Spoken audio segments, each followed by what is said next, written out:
Lose insurance. Well, that's when you did the fire. Oh,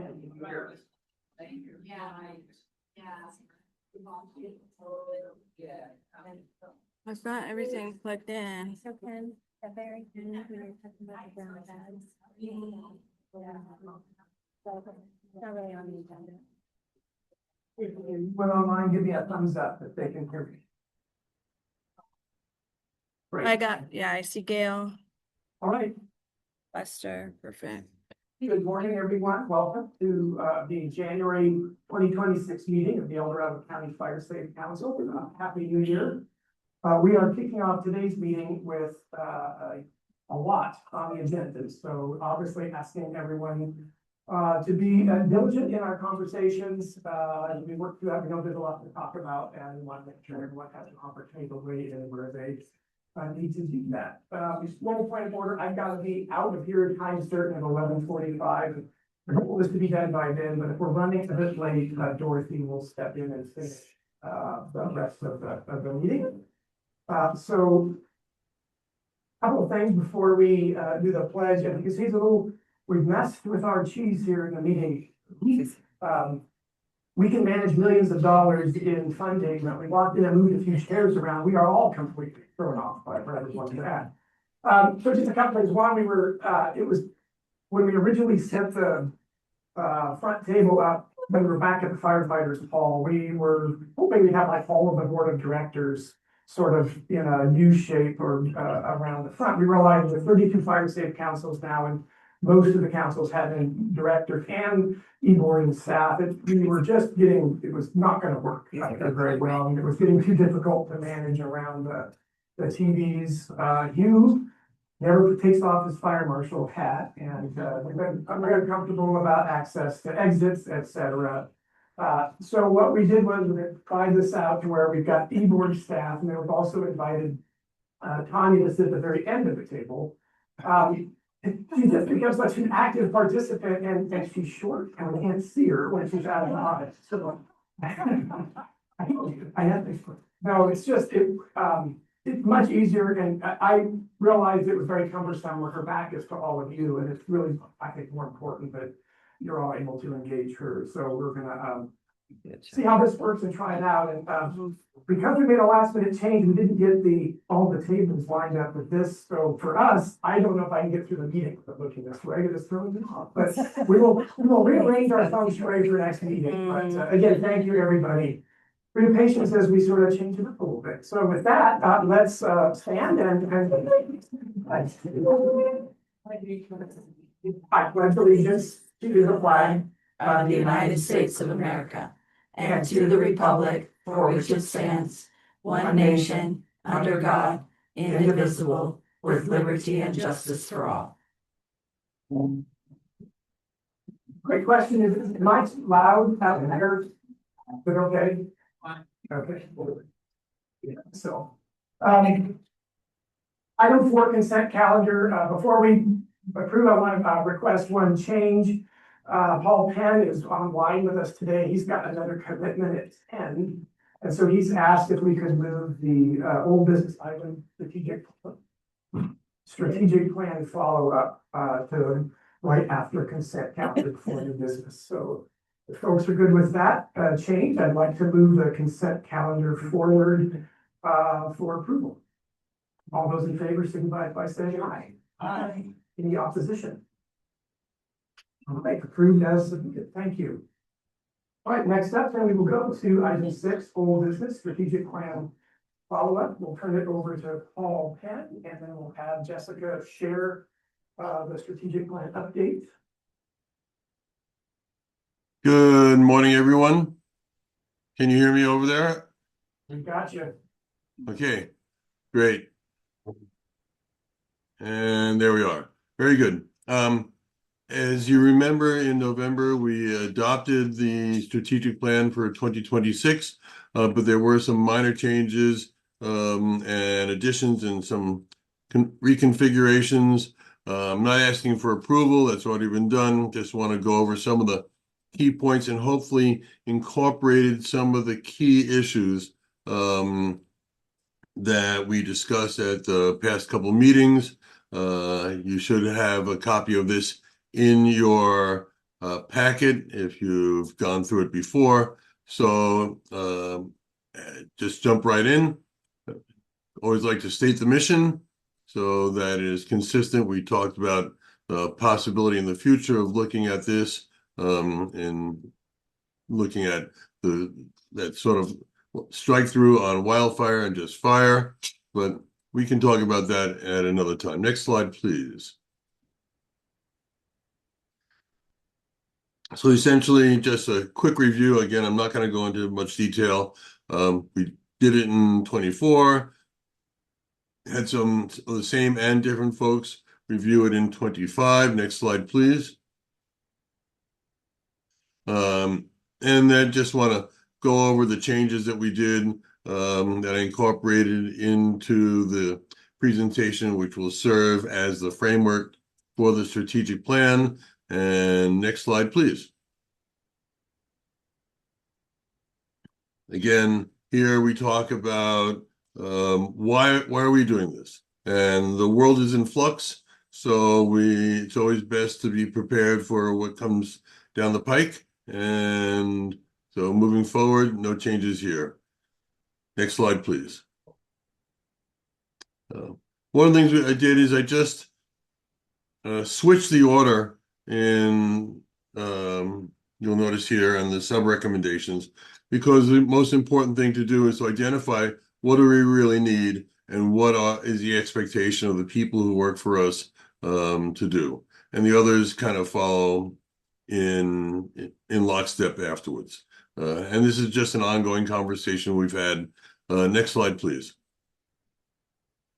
The geographic planning areas, you'll notice that there are just some additions here. For example, we talked about adding the commonality, collaboration, and this is consistent with the CWPP. And it seems to be working. Time will tell. But again, we want to emphasize that this does not preclude people in different planning areas working with each other. We want to look at those boundaries to make sure that they are effective and to revisit it as appropriate in coordination with OWOPR. Next slide, please. Here we really talked about one of the things that is important is the recruitment, retention, and support of volunteers, including the care and feeding. One of the things we did, we had a very nice holiday party, and I think everyone that attended appreciated the ability to engage in just some social activities outside the strictures of our meetings, and hope to have more of those things in the future. But really, recruiting and retaining volunteers is something that is important. It's a challenge to most organizations these days. And so I see this as a greater emphasis. Next slide, please. And again, I think we've accomplished this. You've seen the funding finally came through, giving the Associated Fire Safe Councils greater flexibility in use of funds and to maximize those funds to really decentralize that, because that's where the real work gets done at the Associated Fire Safe Council level. Next slide, please. Again, strong liaison functions and also to support the Associated Fire Safe Councils. I think we've done a very good job on this. The project coordination group, the outreach group. I think we have standing as a volunteer organization among many of those professionals, and we're just going to keep doing what we do. Next slide, please. Again, no real changes here other than we added the support development of Firewise communities, and also the MOU that is on the agenda today is just an indication of our, not only our standing, but the perception of the community that is real, that we are making real substantive improvements in fire prevention in the county. Next slide, please. Here's, one of the big ones. And you'll notice here we did add sub recommendations 6 and 7. We talked about to monitor, engage appropriate technology, and to encourage and support appropriate advancements in related research. I know, Alice, this is important, and we recognize that, and we want to be in many respects, on the pointy end of the stick, because there's so many things happening, and we want the El Dorado County Fire Safe Council to be recognized in our innovative approaches to things. And there's a lot of things going around the country and around the world that we need to stay aware of and to incorporate. Again, we just want to improve our outreach and education. It is clear that this will become one of the major focus of our organization, and it's important to the community in addition to our core services that we provide to the public. Next slide, please. Again, advocacy, no changes here. Next slide, please. And fiscal responsibility and stewardship. And again, there are agenda items that are on today's agenda that will help us in that streamline, consolidate our financial practices that will hopefully improve. We're a small volunteer organization that has to deal with a lot of money. We want to make sure that we use that effectively and not to reduce the burden on our volunteer people working on this, and to make sure that we are able to withstand and invite scrutiny at any time. Next slide, please. Local funding. One of the things hopefully I'll be able to report at the next meeting is the effort called El Dorado Ready, being promulgated by Marshall Hospital, and we'll talk about that in the future at greater length. And next slide, please. Oh, well, what do you know? We are here. This is the annual review, just some slight changes. And so I move to the next slide. And this is an ongoing thing. We hope to meet together at the end of 2026 so that we can modify this as appropriate. But if there are other things that come up in the interim that need to be discussed, I think everyone is receptive to that. And I believe if there's any more slides, I think that's it. Oh yeah, and there we are. And to the last slide, please. And just again, looking at our mission, hopefully this is what we do to make sure that we are masters of our own fate and to move forward. At this point, that's it. We're good. Any questions? Oh, okay. I think it's done. Stand by, Paul. Standing by to stand by. The microphone. This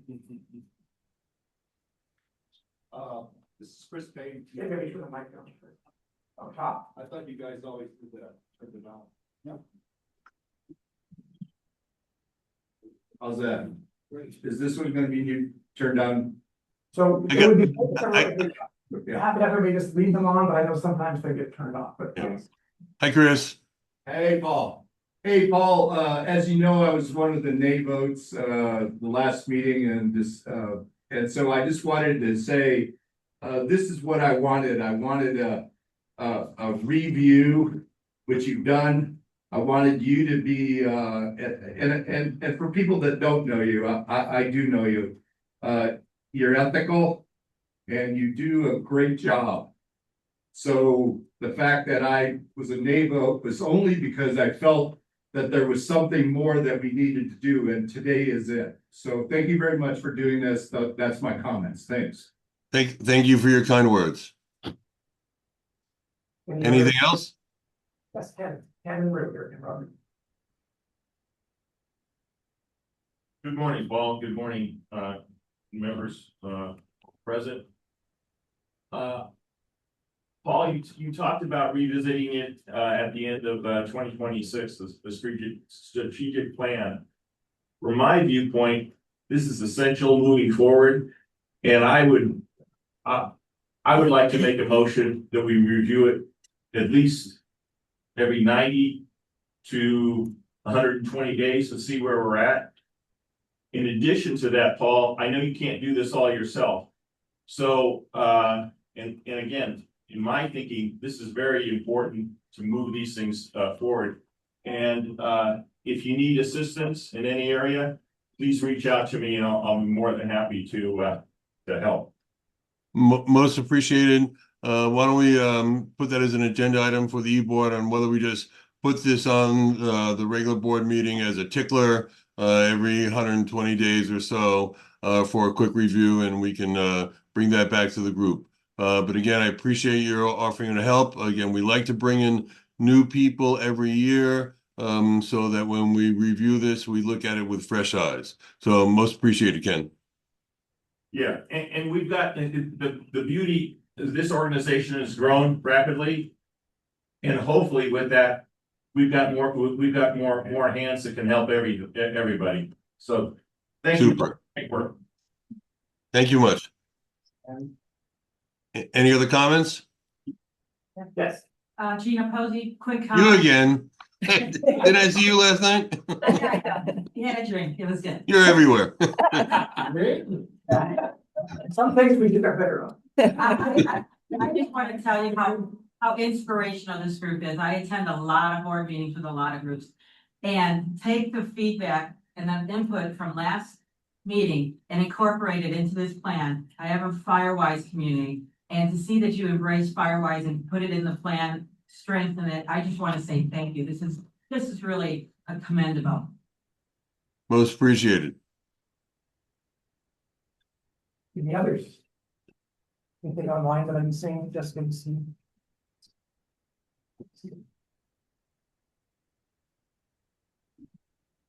No hands. Great, I think we're good, Paul. I just want to say thank you to you and the team that had been working on this prior, and sort of the Ken and everyone else's point, it's a dynamic document, and I think it's only as good as we continue to reevaluate it, use it, and talk about it. So I certainly welcome the engagement and the relook at this. Super. So. And I apologize for being there. I'm working, we're putting on continuity planning for around 10, 15 hospitals in upstate New York on a 2-day Zoom class. And let me tell you, continuity planning is not the most exciting stuff in the world. But that's where I'm jumping in right now. Thank you all very much. I will see you next month. Thank you, Paul. Okay, next up, that brings us to new business, item 5A, Article 5, and I believe we're turning that over to Angel. I think, yeah, we've got that up on the monitor.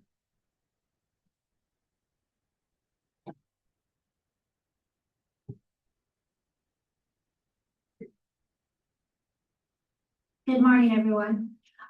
Today we have before you Article 5. We've been bringing several articles to you over the last couple of months for your review. And as we have our eyes on the articles, we see that there may be some changes or adjustments that need to be made. And for the actual changes and adjustments, I would like Jessica to take the lead and share with us the changes you would like the Board of Directors to approve. Thank you. Good morning, everybody. So we recently had an RFP back in September, and so we took this as an opportunity to make sure that everything that was in the policy was what we needed to be doing when we launched RFPs. And between the evaluation panel, everything went smoothly. Nothing needed to be changed in terms of the order. As you can see on the screen, the only things that we did was we capitalized evaluation panel to identify that it is an actual noun. And then we updated program. It was project manager. Now it's program manager to be current with the rest of our verbiage that we use. And then we switched minimum liability to aggregate We need aggregate, a combination of 2 million for insurance. And then where we used to check for contractors that were blacklisted, the system has been changed. So we changed it to identify the new system, which is the system for award management. Other than that, everything else is in line. Again, the last page has the appropriate titles. Does anyone have any questions? Jessica, could you explain blacklist just for briefly, just to seem to sound. Oh, yeah. So when we go through a request for proposal and contractors submit their bids to us, we have to look online to make sure that they don't have anything negative against them that would deter us from wanting to work with them. So they have a system online where we can check all the vendors to ensure that they're going to be suitable for our awarding.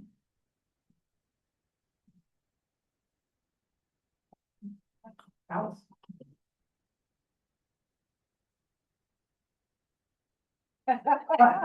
Yeah. It's talking to people who did this. I pulled out a question. Yeah.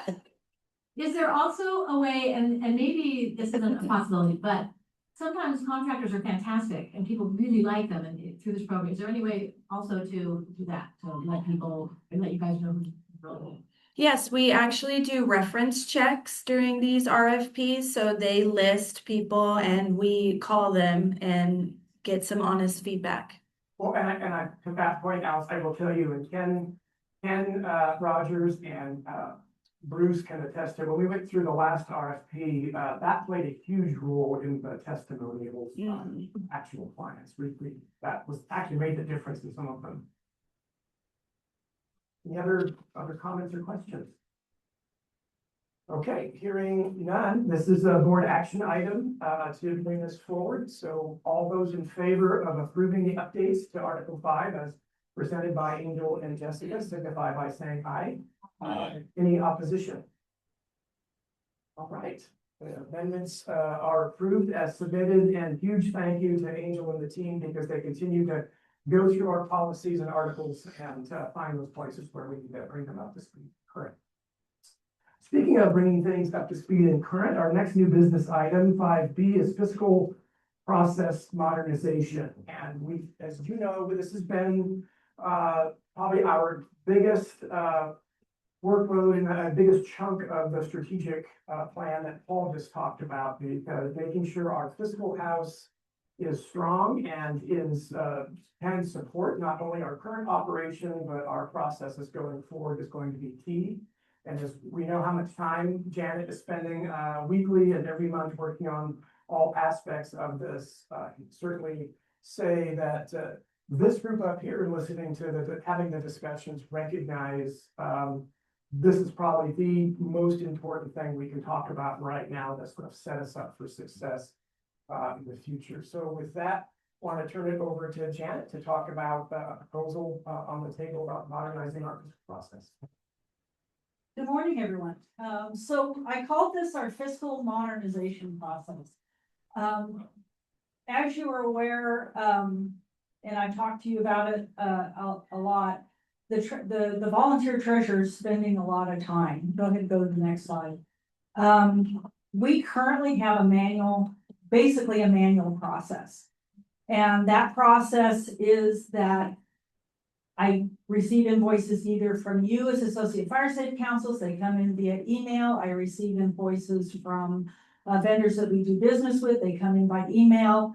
And then I manually hand code each invoice. And so there's an example on the bottom. I admit that's the most egregious example that I have.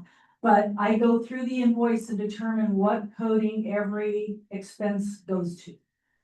Some of them are just one-liners, some of them are 5 or 6 liners like this, some of them are 2 or 3. But they all take time to sit down and walk through and make sure, for example, this one I go through and make sure that I have every backup charge in receipt for each of these to make sure that they're valid expenses. So it does take a bit of time to go through each month. For me, it can be up to 30 to 40 hours a month to go through all of our invoices, make sure I have all the documentation for our auditor and code each one. Then I send all of these invoices to our bookkeeper in one fell swoop. So we only batch and process our invoices once monthly into a payment. And right now we're paying by checks. Those checks come back. I validate that the checks are correct. And then we have a 2-signer process. So I'll track down another board member to sign them along with. Sometimes that takes a day or two as well, but it's all a manual process. And we make all of our payments either by credit card, which is what this particular invoice is, or by check that the bookkeeper generates for me. And then the bookkeeper posts into our QuickBooks. Next slide. A laborious process for a volunteer, I will tell you that. It's grown over the years, and we are at a point where recruiting in the future volunteers for this particular position, I think would be difficult. I will admit that. So we had an opportunity, we've discussed it as part of Paul's strategic planning process. We've been discussing it as part of our regular ongoing e-board process. And we have looked at a couple of different companies, but one stood out that Tamara was able to bring to the table for us. Thank you, Tamara. Through another client that she works with, and it's called, the business is called Accounting Zebra. And what they will do for us is that they will set up a system that automates processing of invoices, coding of invoices, and approval of invoices. It won't take all the work from the treasurer, but it will take a significant portion of it because it uses basically AI kind of to generate what the coding will be, and then everything from there is automatic.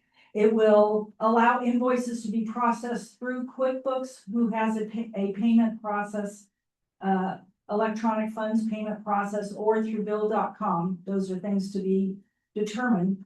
But an invoice would come into the system electronically. The system could send an email to the treasurer that says, you got this bill, here's where you coded it last month, do you want it coded there? Yes, no, boom, that happens. And within a day, it could electronically fund transfer payment to the vendor or the Associate Fire Safe Council if you signed up. The vendors and councils or council members would have to sign up for the electronic payment because we would need your banking information. But it would occur in a 1 or 2 day real time kind of process. For our duplicate authority or duplicate signature requirements, it would come to the treasurer and then it would go to another board member who would hit yes or no on an email. And it could be done weekly. It could be done as often as somebody wants to look at their email and do that. But it would be a more timely process. And for some of our vendors, that's super important. Our contractors are more month to month, week to week. And so any shorting of the payment process would be greatly appreciated by them. As well as the RCD, who is, trying to pay its vendors on a real-time basis. Go ahead.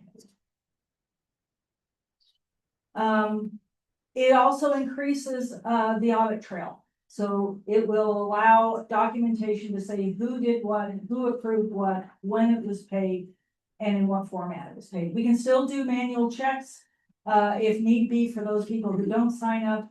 And those could be generated and probably printed in our office on a weekly basis.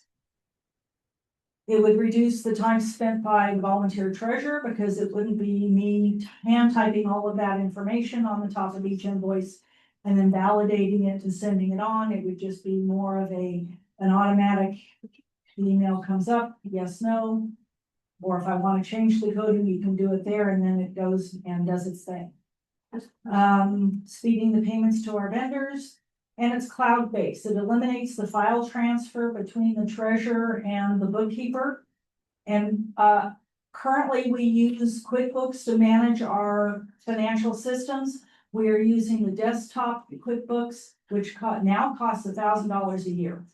If you move to an online version of QuickBooks, which this would require, Because we are a nonprofit and through TechSoup, we can get that for about $80 a year. So it will reduce the cost that we're currently spending for the desktop QuickBooks and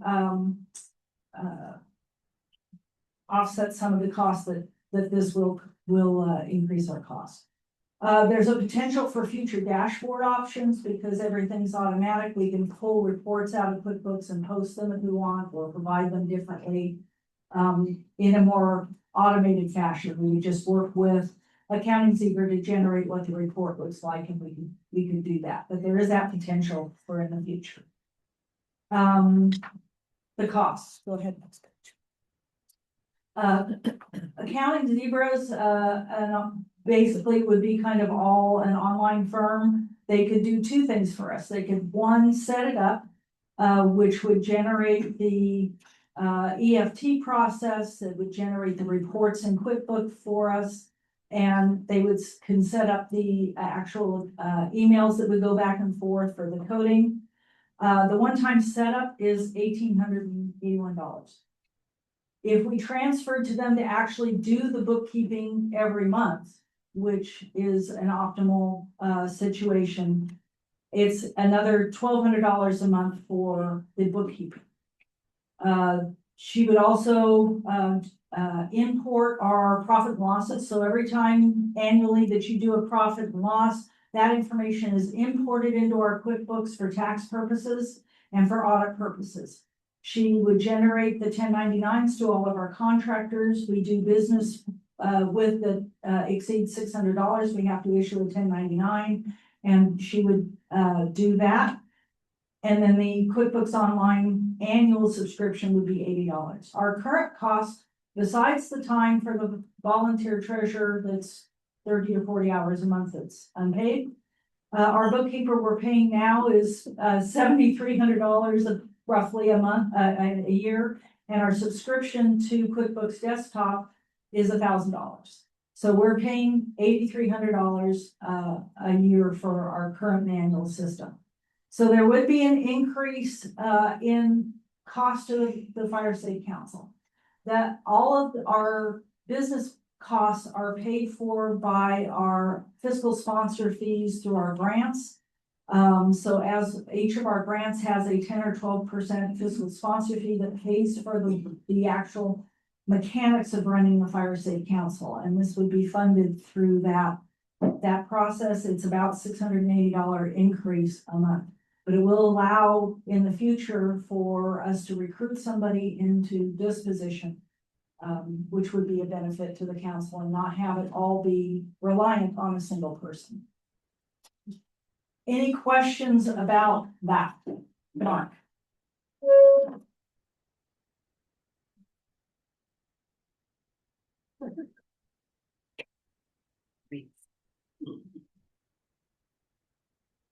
First of all, I'm all about saving your time.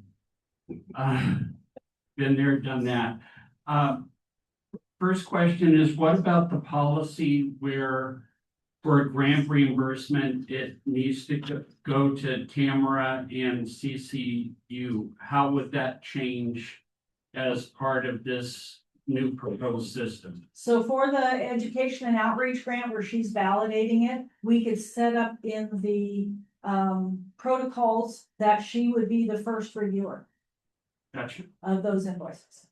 Okay. And then for situations where you guys already have our banking account information, such as for the defensible space assessment stipends, would we still need to provide that to you, or are we good on that should this program move forward? So I think what we would do is actually have you commit that payments would be electronic fund transfer.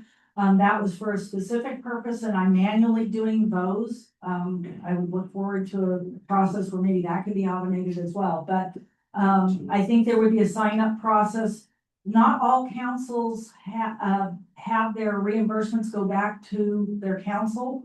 Some have personal, people have used their personal banking to do that. So it would be a change in process about whether the councils want to have all of their reimbursements come out of their own bank account, where this council would reimburse their bank account, then they reimburse the person who made the expenditure, or whether,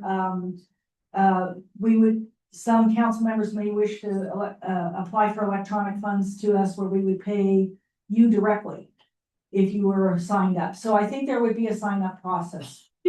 Okay, that's all I had. Thank you. Thank you, Mark. Chris? I noticed that on the screen, we have a motion already established, so all we need to do is, I believe, have this discussion prior to the vote being taken. So I've not made the motion, I just threw it up there. I see, Yes, it's there. I see a motion on the screen. Can I accept that as the motion on the screen? You may. Okay, thank you. But what I wanted to say is you're too important to us. It's kind of playing off on what's been said already.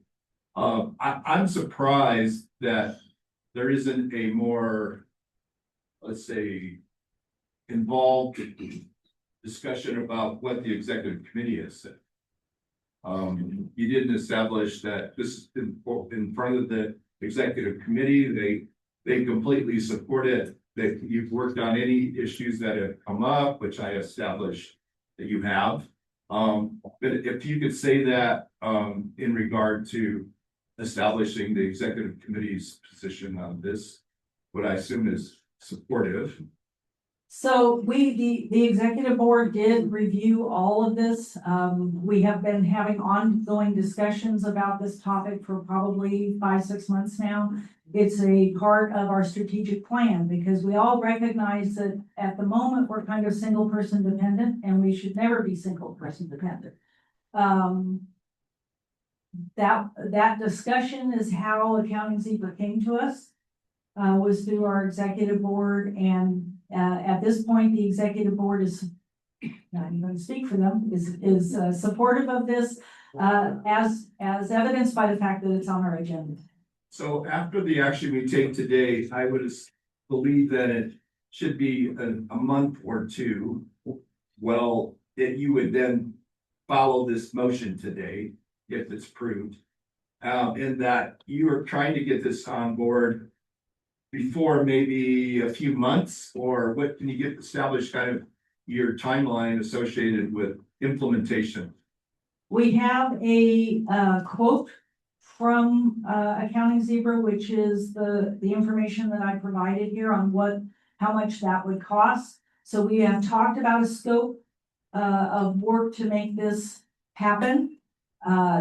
We have Accounting Zebra on hold until we have this meeting today to determine where we as a full board would like to go. If approved today, we could generate a contract in a relatively short period of time, and it would be my desire to start this conversion quickly, start the development quickly. We would maintain our current bookkeeper until such time as we are ready to convert entirely into the online system with Accounting Zebra, and then we would make that conversion.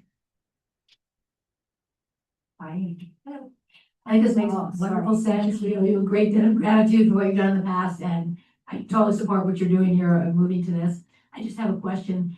For your 34 to 40 hours, is that mostly on vendors versus what you're doing with the little fire state councils? In other words, if a bunch of us don't want to necessarily go to electronics because we don't have that much activity, does that impact your time very much? Is it mostly vendors? I don't think it would impact my time very much. You would still we would have you submit your reimbursement into bill.com instead of directly to me, into bill.com. We would approve it and then a regular check would be issued out to you. So I don't think it would impact at all. I can. Hi, Jen. Regarding this transition, currently our council does everything manually. AKA Sam.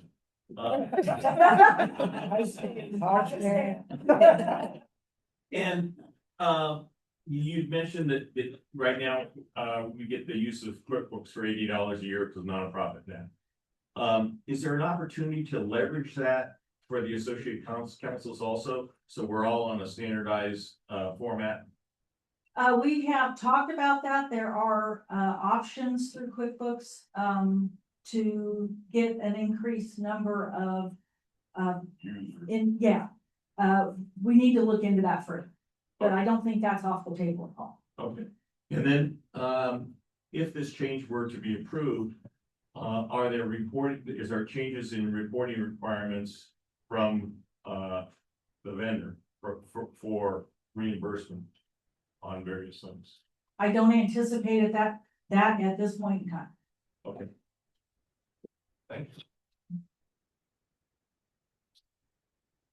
So just to kind of reiterate two things. One is, make sure that, in case it wasn't clear, I did intro it this way, but the executive board is 100% behind this, and I think I speak for every one of them. And if this were approved today, we would like her to start at 4 o'clock this afternoon.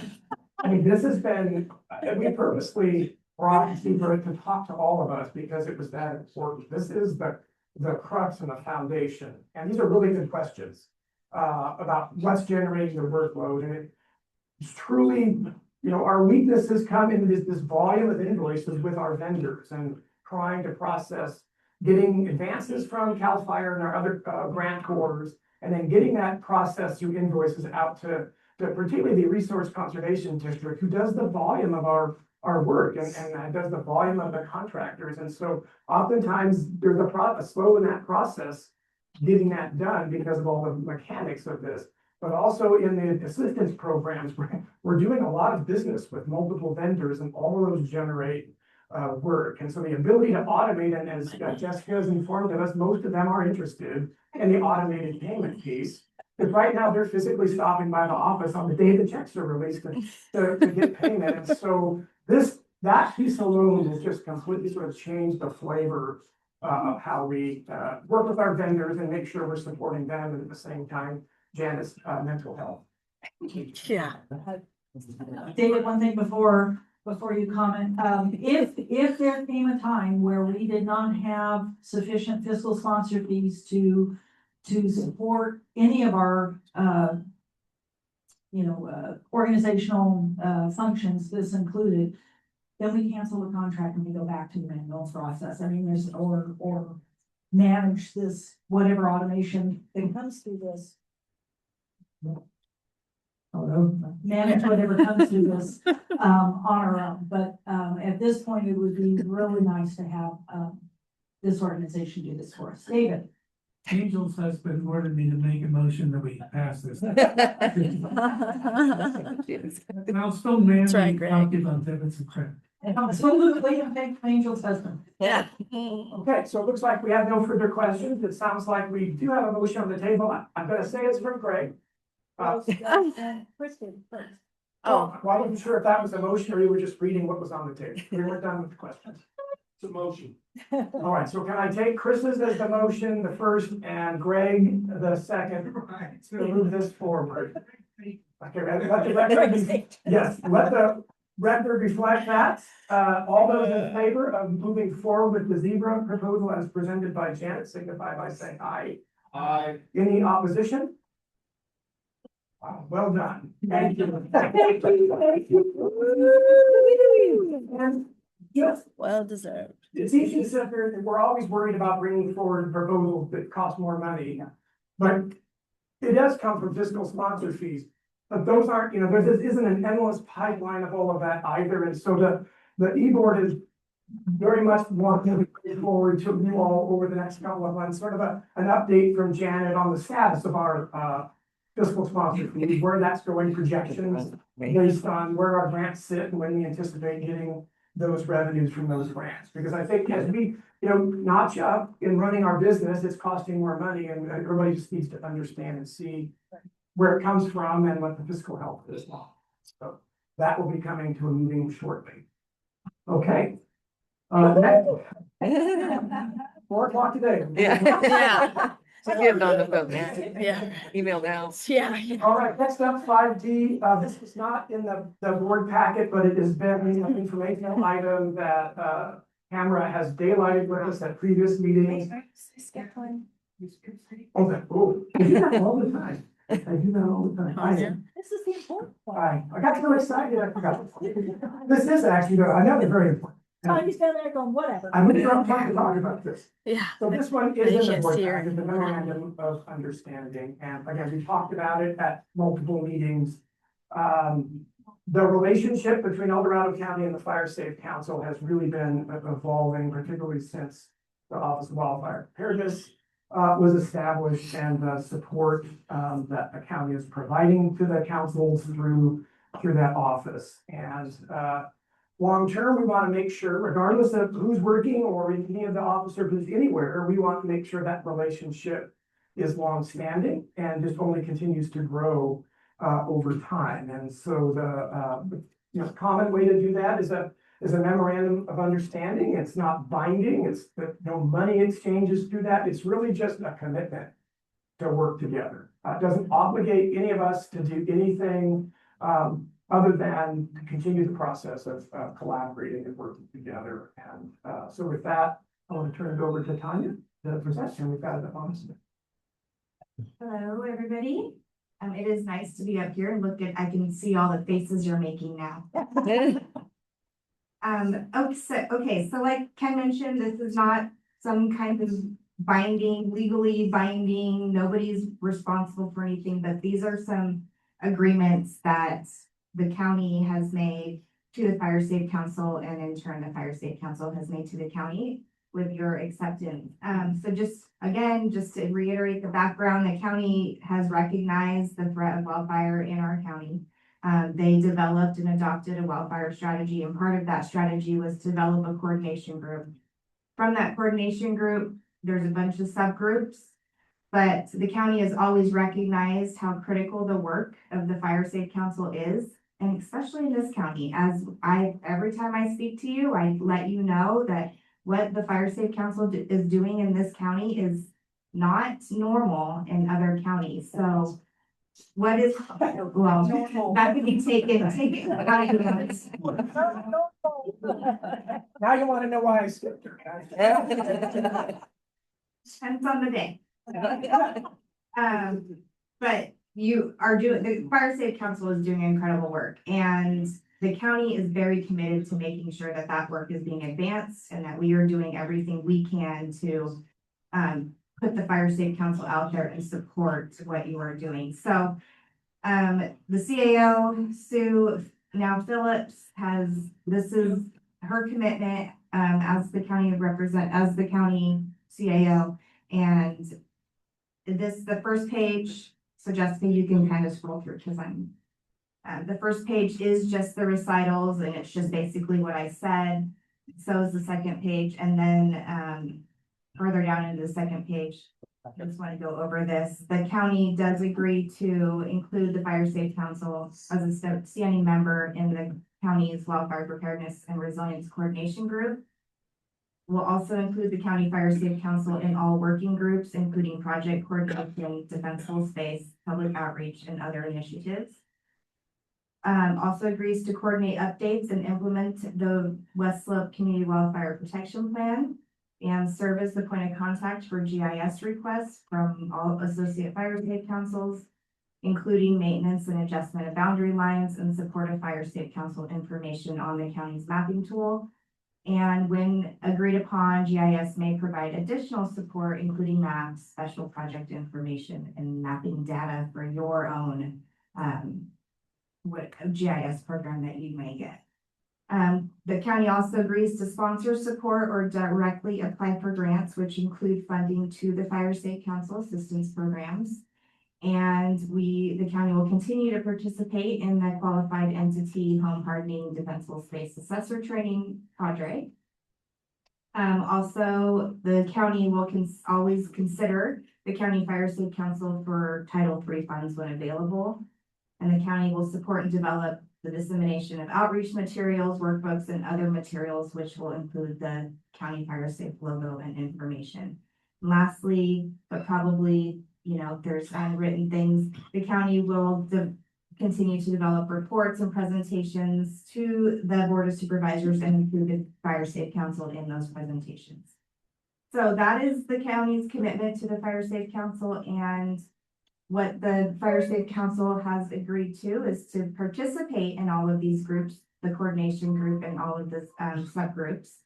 And also have a representative at Board of Direct, or sorry, to include OWOPR, a representative from OWOPR as a standing member on the executive board and board of directors meetings. And also the Fire Safe Council agrees to participate in the updates and implementation of the CWPP, assist in providing event venues, logistics, and other costs on behalf of OWOPR where it's mutually agreed upon. The Fire Safe Council also agrees to sponsor the qualified entity home hardening defensible space assessor training and participate in defensible space assessment data collection as part of the county's defensible space goals, and to provide us statistics and GIS mapping where appropriate. And then also to participate with our presentations to the Board of Supervisors. So if everybody is in agreement with this, what this really is doing is, you know, since the inception of OWOPR and since I've been here, there is a really good relationship between the county and the Fire Safe Council. I came on as the Fire Safe coordinator, and so it was my job to really just develop that relationship with you. And I believe that that has been a very good relationship built. And so despite who is here, despite who is in my office or in my position, or despite who is in leadership at the Fire Safe Council, we want to make sure that this relationship moves forward. So this MOU really just memorializes that and signifies the importance of this relationship. Chris, questions, go ahead, Chris. I took my hat off, respect you. Thank you. Sorry about that, I should have took my hat off. Related to you being up front, now it all comes together, because I was wondering why you were up front. The past. I heard that comment, but I didn't think that was. believe it. You're better than that. And you do a lot to establish the working environment that we have as a community to work with. So, who prepared the actual document?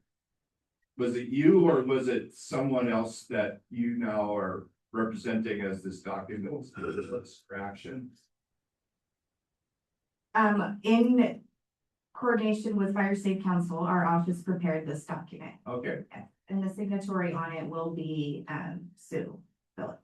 okay, and that's important for you to hear this because establishing the administrative link with OWOPR and the county itself is critically important to our success, as I believe all of you on the executive committee believe. Related to then, when will the action be taken? When will it go before the Board of Supervisors? Well, I think the first step is here. So- No, you don't need to explain that part, I understand. But I just was wondering, is it 5 months, 6 months, 7 months before this will get before the board, you think, or? Well, so this will not go before the board. This will just be signed. There will be a signing ceremony with the CAO and the chair, Fire Safe Council. And the board then knows that all this is happening and that the CAO essentially is the signatory.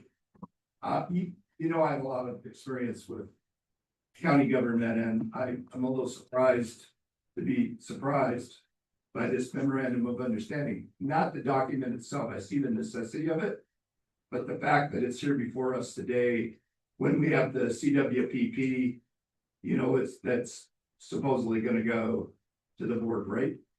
The CWPP is going to the board. This will not be signed before that presentation to the board. Right, thank you. Yes. Ruth. Chuck. Right. Wonderful. I have my hat on this. Please don't take it as a sign of disrespect. We don't show, you're fine. On the, what the Fire Safe Council agrees to, second one, the representative of OWPR, which is that's a good one, so, but might need some clarification. Is that regular participant? Does that mean voting membership? It does not. When Tanya brought this to us at the executive board, we made it clear that she's not a voting member, just a participant in the meetings. Because we wanted to be clear that it's a two-way street, that we need to be part of the working committees that the county and our partners have set up. But we also want to make sure that the county's committed to having a representative engage in this meeting and that monthly coordination group or the executive board meeting. But it's not doesn't say voting member, it's just participants in the meetings. Very well, but my suggestion was either way, you might put a parenthesis in there, voting or non-voting, That's a good, just to clarify. that's actually a really good one. Thanks, Chuck. Other comments, thoughts?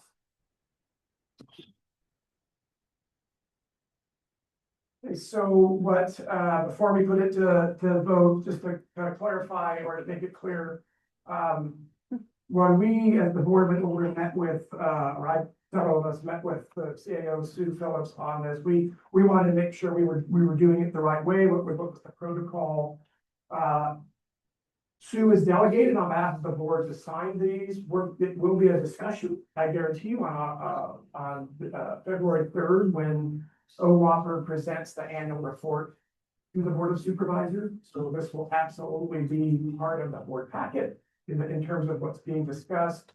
But we will, if you approve this, if you approve me to sign this on behalf of the board today, then it goes to Sue for county signature. We will arrange for a more formal signing process. So we really want to put the message out there of this partnership. So we'll put that out so folks can have an opportunity to see when that is.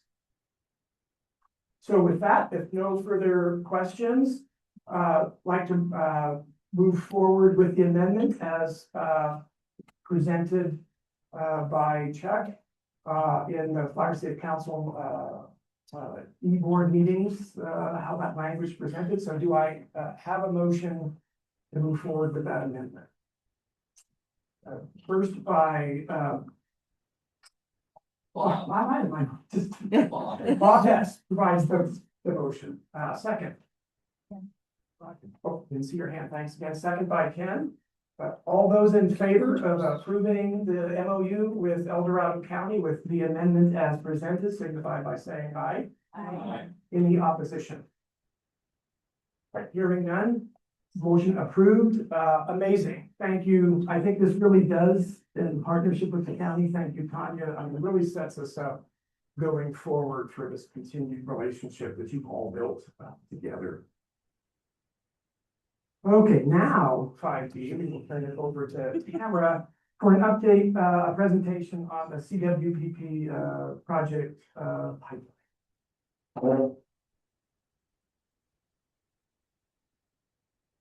Hi, everyone. I just want to kind of preface this presentation.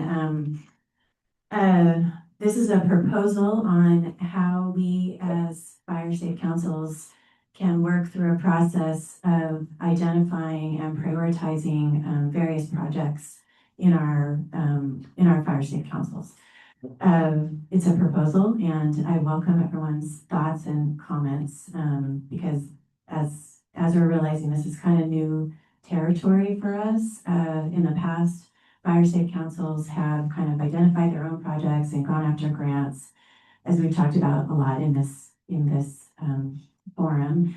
And what we're endeavoring to do is make that a more meaningful or thoughtful, intentional process where fire safe councils are collaborating with each other and identifying and fundraising for projects kind of on a larger scale than we've done in the past.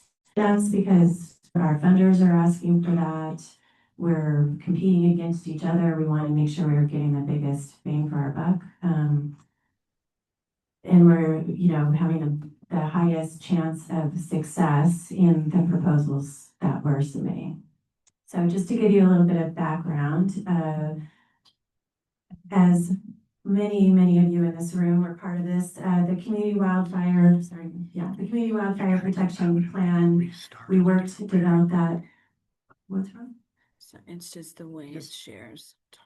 Yeah, give us just 1 second. Sometimes if the PowerPoint doesn't load correctly, it doesn't display for the folks watching, and I want to make sure everybody sees it, so.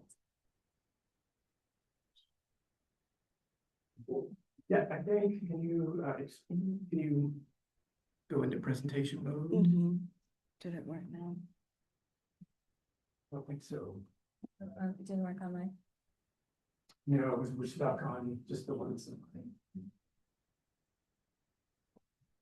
This happens every time. Just kept it here. So is that online? Just crashed. I think, I think I had to put it into presentation mode first. You can see it. And then do my Zoom share and right here. I think I figured it out. Maybe. Does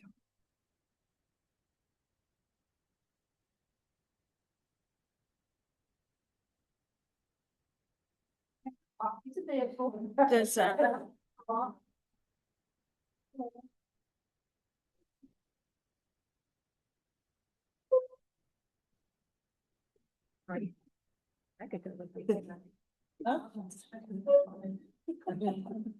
Is it online now? hold on now.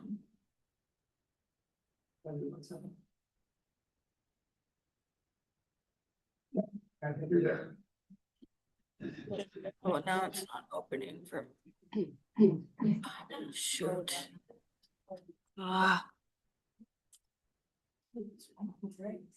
Okay, so I have to put it in presentation mode first. There we go.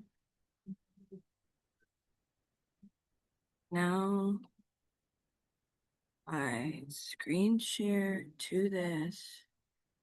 Share. Okay. It looks like that's working. Perfect. Apologies for the technical difficulty. That's working. I'm gonna let it off. Okay, so the Community Wildfire Protection Plan we worked on over 2024, 2025, and it will be formally adopted by the Board of Supervisors on February 3rd, at least we're assuming that's the case. Within the CWPP, we identified 4 planning areas, east, west, north, and south. And within each planning area, there's a list of community identified project ideas that are in the CWPP. And for anyone who doesn't know, the draft and soon to be approved CWPP is on the OWAPR website. So you can Google Office of Wildfire or OWAPR, and then there's a menu on the left, and it has Community Wildfire Protection Plan. And so you can look at it to see what projects are in your planning area. As part of the CWPP, we looked at how to kind of work together with all of the various agencies that deal with fire stuff on the Western Slope, and came up with a project coordination working group that was established in June of last year and has been meeting ever since. And that's, let's see, that is the purpose of the project coordination working group is to identify, develop, and prioritize wildfire mitigation resilience projects, to coordinate efforts across jurisdiction and agencies, and to align implementation with existing plans and strategies. And that project coordination working group is coordinated by OWAPR. The Fire State Council is a standing member of the project coordination working group. So I attend those meetings, and then of course Ken is there, and Janet, at this point Janet's there, and of course Tanya, who works with us closely. So we if we want to identify, develop, and prioritize wildfire mitigation resilience projects, we need to come to that group with our ideas and priorities of where we want to be putting these projects. And here's just a list of kind of who's part of that project coordination working group. It includes, many of the different county agencies that are involved, the public utilities, PG&E, SMUD, the Forest Service, BLM, pretty much everybody's at the table. So we need to develop a list of projects to organize it in a way that makes sense. We're looking at doing it by planning area. And the goal is to come out of this planning process with a list of projects in order of importance and risk. And why should we do this? I kind of talked about this already, but we're more likely to attract funding if we are organizing ourselves and identifying the priority projects. We're competing statewide and nationally, so for this funding, so we need to not be competing with each other. It's already competitive enough, and it's only getting more competitive with the state budget challenges and of course the federal government's budget challenges. We also want to be able to look at how these projects are using the projects that we're identifying to leverage other projects that are happening on the ground for greater impact. And that's kind of where the project coordination working group comes in. We're coordinating with CAL FIRE, the Forest Service, BLM, American River Conservancy. There's lots of landowners, CAL FIRE's not a landowner, but there's lots of agencies, DOT actually, that are doing their own fire fuels reduction work. And so we want to take a look at our projects and look at where they dovetail with theirs to help get more leverage with these projects. If we're developing a list of priority projects, we can build into current grant, or as we're applying for grants, we can build in planning money into those current grants for future projects. And we can't ask for planning money if we don't know what we're planning for. And then we're not scrambling to develop projects when the grant opportunity comes out. Many of you were involved with the CAL FIRE grants last year. I mean, we had 1 month from the time they announced it to the time the grants were due to apply. And we weren't really ready with our priority list of projects yet. So there was a mad scramble to get those ready in time. So I'd like to avoid that personally. Yeah. So we're proposing, as part of this planning process, doing community planning meetings in each planning area, north, south, east, and west. Coming to those meetings with resources that include maps of all the proposed projects that are already in the CWPP, and then a list of proposed non-fuel reduction projects, because we're not just looking at fuel reduction, we're looking at all kinds of projects we want to do in our areas. So just coming to the meeting with prepared. Also including meeting participants. So this would be the fire safe councils and friends. We're not proposing opening this up to the larger community. I think it would be more word of mouth. So it would be the fire safe councils that are in each planning area, and then whoever you guys want to invite to be part of that process. The local fire departments as area experts, CAL FIRE, the Sheriff's Office of Emergency Services, obviously the RCD, the Forest Service, if it makes sense in that particular planning area, of course, OWAPR, public utilities, and then DOT. We actually had a really good conversation at the Project Coordination Working Group yesterday about where DOT is putting their projects, their roadside fuel reduction projects, and how to coordinate there. So we want to come to these meetings with kind of where DOT is thinking they're going to be doing that work to inform the process. We would also, the Public Coordination Working Group is working on developing criteria for how we prioritize projects. I mean, of course, all of us want the work done next to us. I mean, that's why we're doing this, right? We all get involved because we want to protect our own houses and our own communities. So we need to have some criteria that's a little more objective than that's next to me. So we're looking at things like population density, proximity to critical assets, historical value, evacuation challenges, one-way in, one-way out communities that the county's already identified as priority, vulnerable populations, like I mentioned earlier, proximity to other projects, and then also looking at fire and hazard risks. And I've learned a lot in doing this work over the last 8 years. Just because I think something is a danger doesn't mean it is. It doesn't mean the fire departments think it is, or CAL FIRE thinks it is, or if you would analyze what's happening with it on the ground, that it really is as much of a risk as maybe I do. So some more objective look at the actual risks involved. So the goal would be to establish initial prioritization during each meeting. And then the RCD has a grant from the Sierra Nevada Conservancy that will pay for them to put, or I think it's a consulting firm that will put these proposed projects through an analysis, kind of what we were talking about, to further refine kind of where the highest risk is, kind of help us kind of order the projects, right? Where should we be focusing our efforts first? So we want to take advantage of that grant. I think they have it through 2027.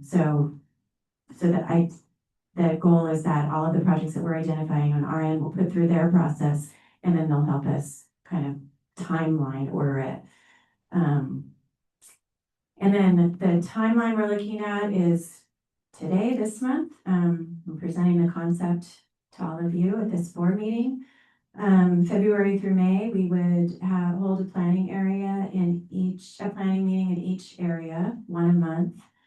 June, they over the summer do the project analysis by RCD, and ideally by July, we would have results and recommendations to bring back to this meeting. This timeline could slip a little bit, but that's, the goal at this point.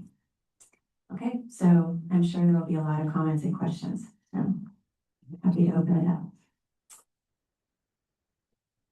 Hi, Dave. Hi. What is a vulnerable population in the context of Del Rio County? I mean, would that be like a place like Escatón or Gold Country, or I just don't understand. Yeah, it could be Escatón, Gold Country. So it could be vulnerable in terms of disabilities, age, which kind of can go hand in hand. Could be in terms of income status. Very often, very low income people don't have the capability to do a lot of their defensible space. So socioeconomic. Yeah.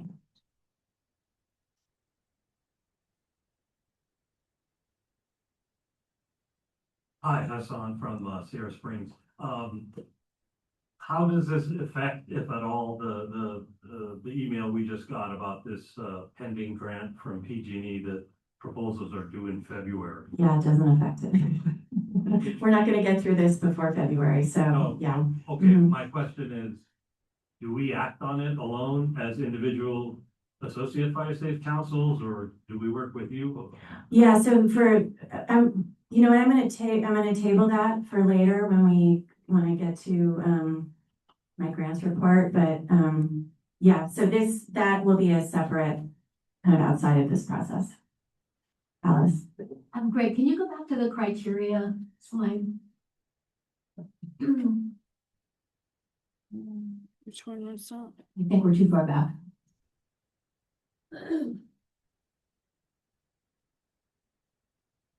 There, nope. Keep going.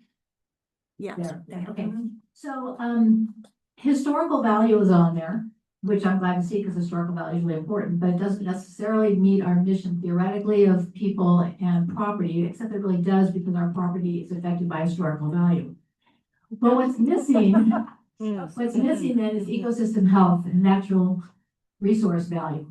because those also affect our property and our happiness and all that kind of stuff. And so I think they should be an important criteria also.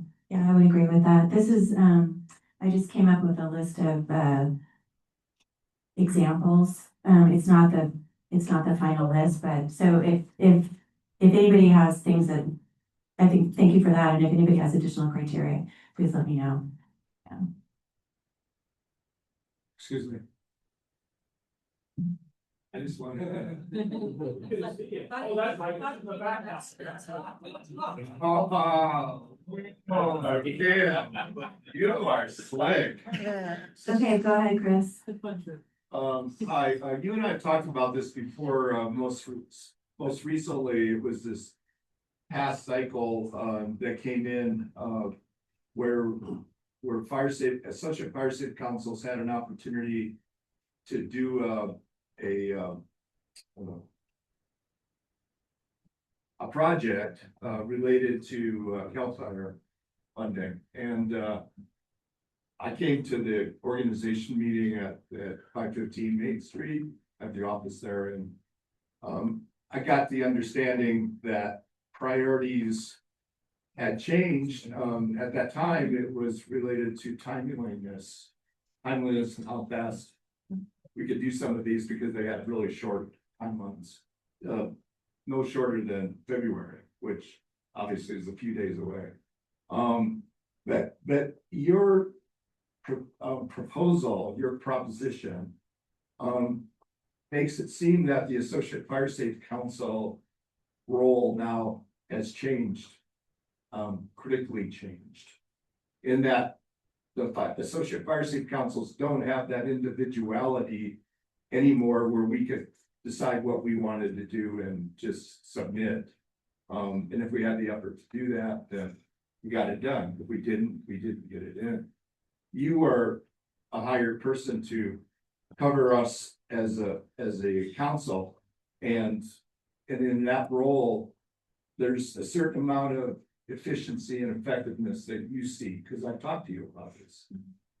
I think it's an important time as we propose this for us to kind of decide as a board which direction do we want to go, in terms of individuality versus working together collectively on an east, west, south, north base. And if you understand what I'm saying, then I don't need to further my comments, but do you understand? I do understand, and I think it's a good point. This board should decide that. I'm proposing that we work together and collaborate on our proposals so that we actually maximize the money that we're bringing into the county, and we're using public dollars to the kind of strongest effectiveness. And it's not just me, it's our funders are asking for that too. So sure, I mean, well, and I think from a perspective of coordinating 32 fire safe councils, even if half submitted proposals in any round, that's a crazy amount of administrative cost to kind of deal with that too. So I think we have a very strong reason to work together, but it's true. I mean, the board could decide not to do that.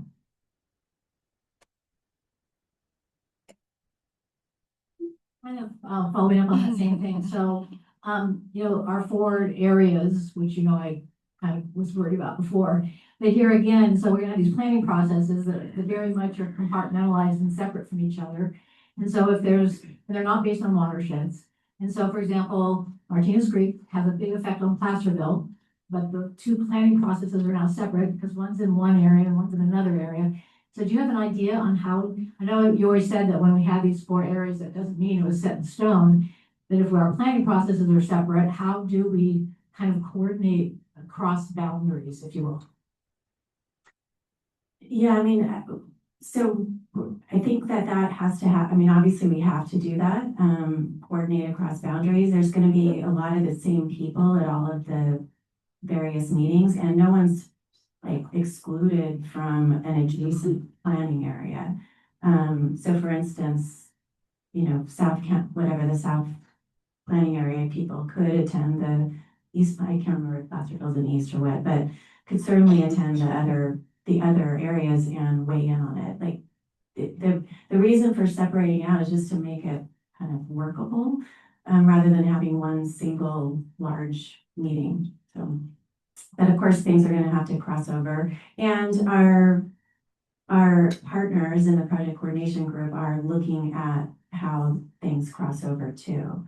So, I mean, I don't know if that totally answers your question, and we're gonna see how this works, right? Like, we haven't done this before, and we're, I think, really in a lot of ways trying to change the culture from what's in it for me to what's in it for us, and that's gonna be hard. And I welcome suggestions, and we can revise it as we go along. Tamara, can I add to that really quick, just to specifically Alice's question? If there was a project that was in the Martinez Creek and it was going to benefit both Placerville and South Planning area, we wouldn't separate out the project. I mean, it's the same project. The lines are invisible, they're invisible in real life. So there's not a boundary that we're gonna stop projects at because it's in a different planning area. It's in the prioritizing, if you're looking at, Alice, can you go to the microphone, please? The question about how does that work with prioritizing? Sorry, I just following up on that, just so prioritizing, so again, using Martinez Creek, it doesn't just benefit the small areas, so it may not be a good priority in that area, but because it also does, so the prioritizing, it matters too, but thank you for clarifying. Well, and when we're looking at kind of the criteria, it's not just, so for example, looking at what it's proximity to, if it's in proximity to something that's in a different planning area, that doesn't preclude it being one of the criteria, right? Because yes, if Martinez Creek it benefits Placerville, then that would be part of the criteria. Good morning, Tamara. Last year, the southern area did a lot of work on identifying areas, potential projects, and looking for grant money. How does that effort dovetail into this ongoing? Well, I think it's part of it. I want to bring that to this process, and I think it's also an opportunity because you're talking about what went into the CAL FIRE grant, right? Yes. Yeah, so it'll be an opportunity to be more deliberative about what that looked like and maybe lessons learned from that process. I think it was great that happened, and we should bring that to the process. Yeah, and personally, that process really opened my eyes to issues surrounding the Logtown area outside of our fire safe council, but adjoining areas. So I thought it was very, very informative and very good working with other people. I think this brings benefits. Yeah, that's been my experience as well, as I've learned more about that it works better when we work together. Well, and if I could just point out, I think the foundation of where these were starting were all of the items that you all put in the action plan for the planning areas that are in the CWPP. And we had several sessions. I know we had a big one here where everybody kept doing the round robin. I know we all sent a bunch of comments into OWOPR about what to include. So there are hundreds of items in the action plans, both generally as the broad planning area, as well as the 4 planning units. That's what you all asked for to have in there, and things may have changed. Maybe there's additional things to think about. It was meant to be dynamic, but that's kind of the foundation of starting off the meetings that Tamara's proposing, is that here's what we all said we wanted to do. Which of these things do we want to work on right now? And there isn't a wall between the planning units. We can all see what was put into all of the planning units. And so I think it's up to all of us to look at what's across the border and, to Tanya's point, not use the line on the map as a defining wall, but we had to organize somehow to manage this whole big puzzle that we have. And I can think of months of back and forth conversation in this room as we were working together on the CIDP, no one could come up with or land on lots of good ways to organize the West Slope. So we're all just finally agreed, let's start this way, and it doesn't mean things won't change over time. So I would just don't get hung up on the lines on the map. Other than it's how we're, it's first, at least start organizing. Just like a fire, you've got to break it up into divisions, so you can at least start organizing the workload. And then those things change as the fire progresses, as well as our work progresses, we may change, or just, we can ignore those lines when we know we need to be really working across that boundary because we're better aligned with this particular council. So I really wouldn't get too hung up on that. I think what's most important is these meetings that Tamara is proposing, they're meant to be organized by you all and bring the folks to the table and bring your ideas, projects to the table and start having those discussions. And no, there's no requirement that any one fire state, I don't think she's proposing, nor would I be in mind to do the requirement that you as a fire state council follow this process. Yes, they're all individual councils, but the real issue here is we're trying to have a process to be more effective with our proposals, more efficient, so that more we get everybody to buy into you coming into the flow of this, and having these conversations, the better prepared we will be, for the projects that we're trying to propose. So this is a concept. It's a place to start the process, but our agencies, our partners are all asking, help us bring this together because we can't go to 32 fire state council meetings, but we absolutely need Brian Pulley, the CAL FIRE team, and the RCD, and everybody engaging with us because we need that expertise. And I think also what the intent with this and kind of what we're seeing in the project coordination working group is, you know, we're helping to inform the projects that our partners are doing too. So if we have our ducks in a row and we've said where we want to put priority projects, then the Forest Service is piggybacking on that and vice versa. CAL FIRE is looking at that and vice versa. So it's not just collaborating with each other and within our fire safe council. We're using this to collaborate effectively with our partners so that ultimately we're getting as much work on the ground and as much money to pay for it as we absolutely can. Big chunk, yeah.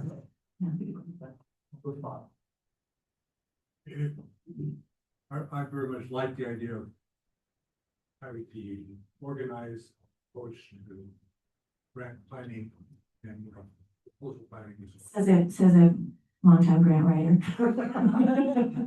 I appreciate that, Chuck, because it makes your life easier, right? Consulting overseas on much larger projects, and they had that kind of thing. And we never had it. We were just individual. Have been will travel. Go paladins. Anyway, but what I think is this is great. Always we should be getting together in the north, south, east, west, and so on.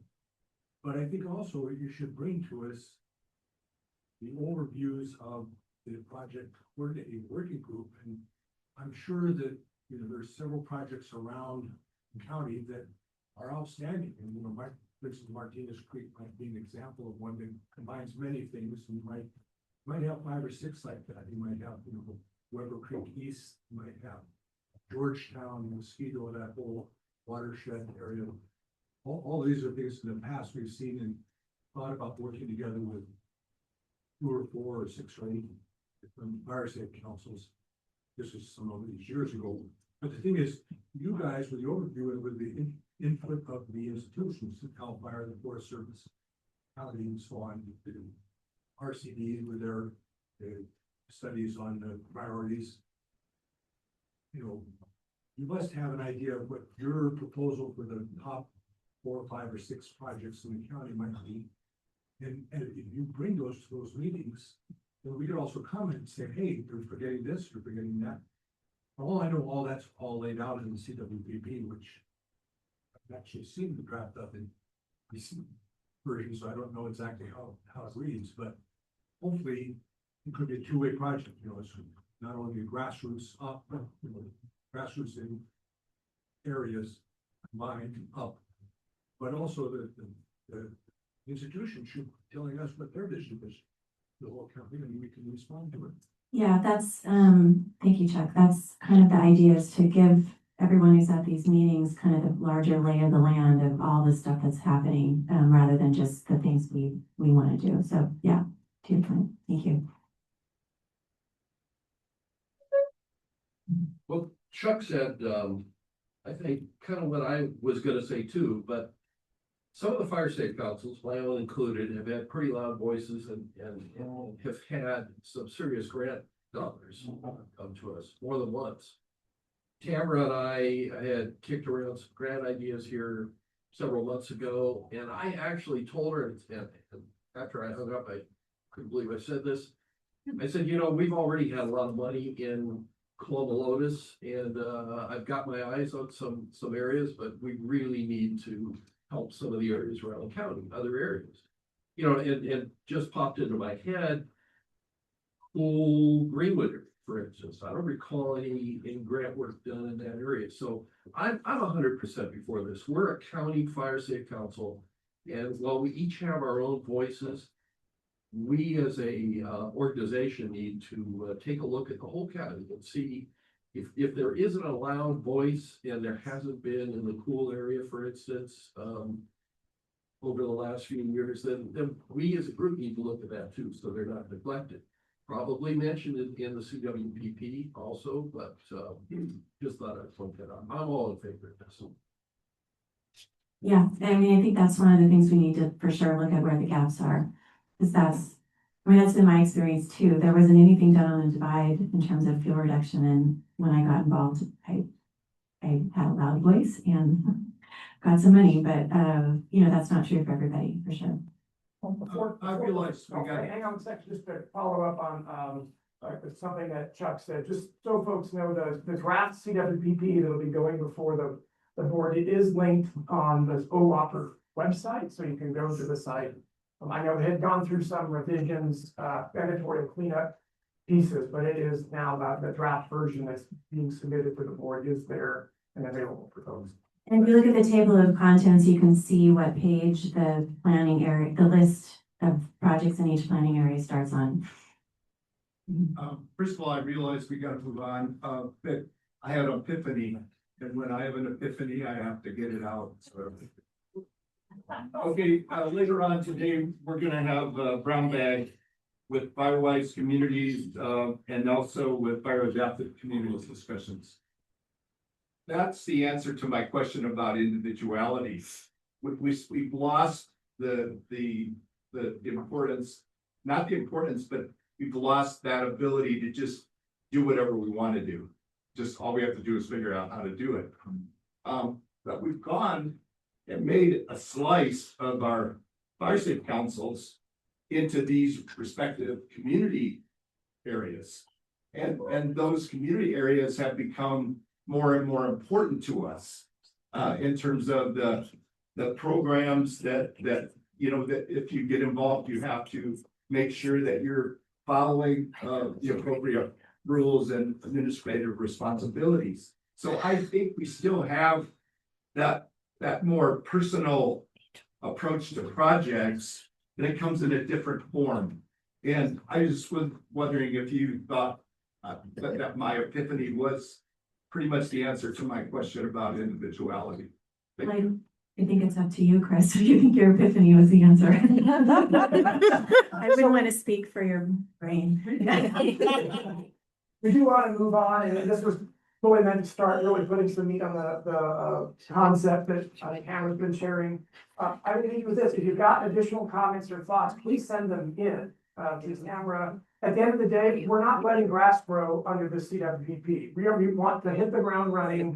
You know, the second that the board approves it, I mean, we're already doing things to implement the draft. It'll be a work in progress. We're going to learn based on all of these discussions, but it is not going to sit on the shelf.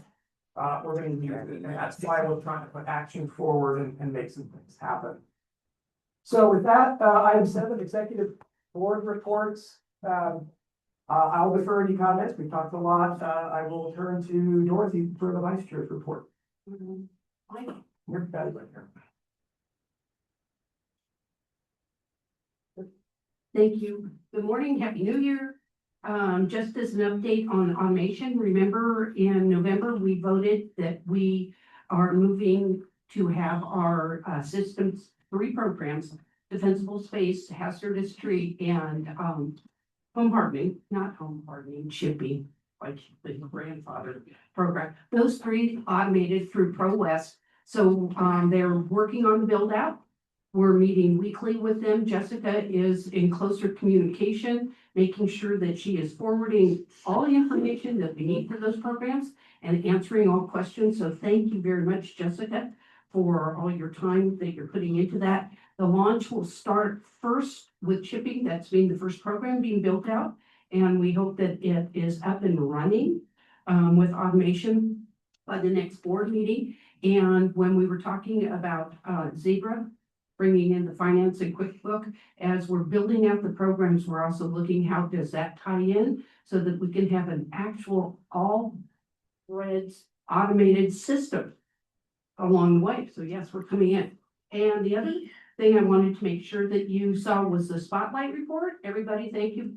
It sent in your projects from last year and a write-up. Well, we now have it under 2025, and I wanted to move to 2026 on our website for latest news. So you can see all the things that happened in all the fire safe councils. And 75% of all the councils submitted information, which is great. And being individual, Chris, they all came in differently. Some followed rules, some did not. But what we're going to do to make it a little more systematic, we're going to be working on having a template. So be thinking of your projects because that was the very first we did. And we want to continue doing this for this year. So we will be asking, about October time, sending that template out and starting on our next annual report for the 2026 year. End of report. Thank you. Thank you, Dorothy. Next up, Secretary Report, Angel. Thank you, Ken. I would like to, David? Dorothy and Jessica, I figured out how to do the defensible space and shipping grants, and it only takes me 5 minutes, so I'm talking to the person. Is it gonna get harder when you automate it more? This doesn't, David, the idea of automation is to make it easier, but however, that's in theory. But no, theoretically, it should be able to make everything easier for us and more efficient. So I have to learn something new though to get those 2 grants in? No, in Tamara's words, we're not quite sure in your brain. Okay. Well, we'll work with you, David. We'll work with you. Oh, back to Angel. thank you. New council formation, I want to take a moment to introduce Bob Worrell.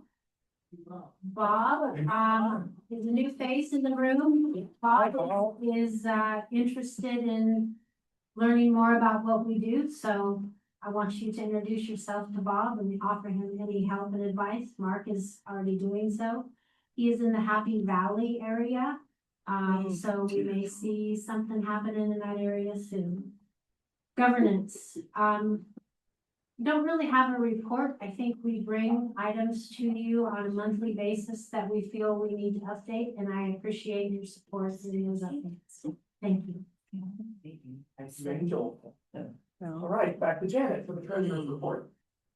Good morning. The treasurer's report was included in your packet. For the fire safe council operations, the first page of the report, I note that I forgot to take off my personal notations of the bright yellow marking. They mean nothing other than that it reconciles to QuickBooks, and I was happy at that time. We are bringing in, you can see that over the last 5 or 6 months, we've brought in almost $250,000 in fiscal operation, indirect costs from our grants. So we are billing our grants. The RCD is working really hard to close out some grants. So there is a lot of money that we're paying them. And part of that, we're getting our fiscal sponsor fee. Page 2, the grants report, you'll notice that the Forest Service grants have fallen off the report. We have completed them and gotten our final payment from them. The next set of grants is we have a slew of CAL FIRE grants that all expire in March, and we are working really hard with the RCD to close those out. I anticipate there will be some large invoices that are gonna come through here in the next month or so, which will also affect our Fire Safe Council operations balance in a positive way. We do have the two new grants that we are working through, which is the new hazardous tree grant, which is currently funding our chipping operations, and our CAL FIRE D-Space grant, which both go through 2030. And we do have awards for a couple of grants that are not on here yet because we've not received our grant signature, our signed grant award agreements. We finally, for Title III, the county has been very gracious in allowing the Fire Safe Council to receive benefit of the county's award of Title III grants through the U.S. Forest Service. Those had been on hold because they had been lined out in the budget last year. There was a reauthorization act for Title III back to counties. We anticipate that the county will be receiving its normal Title III award for both 2025 and 2026.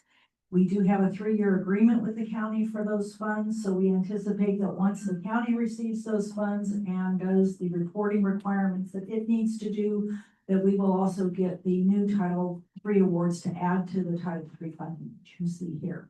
Any questions on the financial accounts? Hearing none.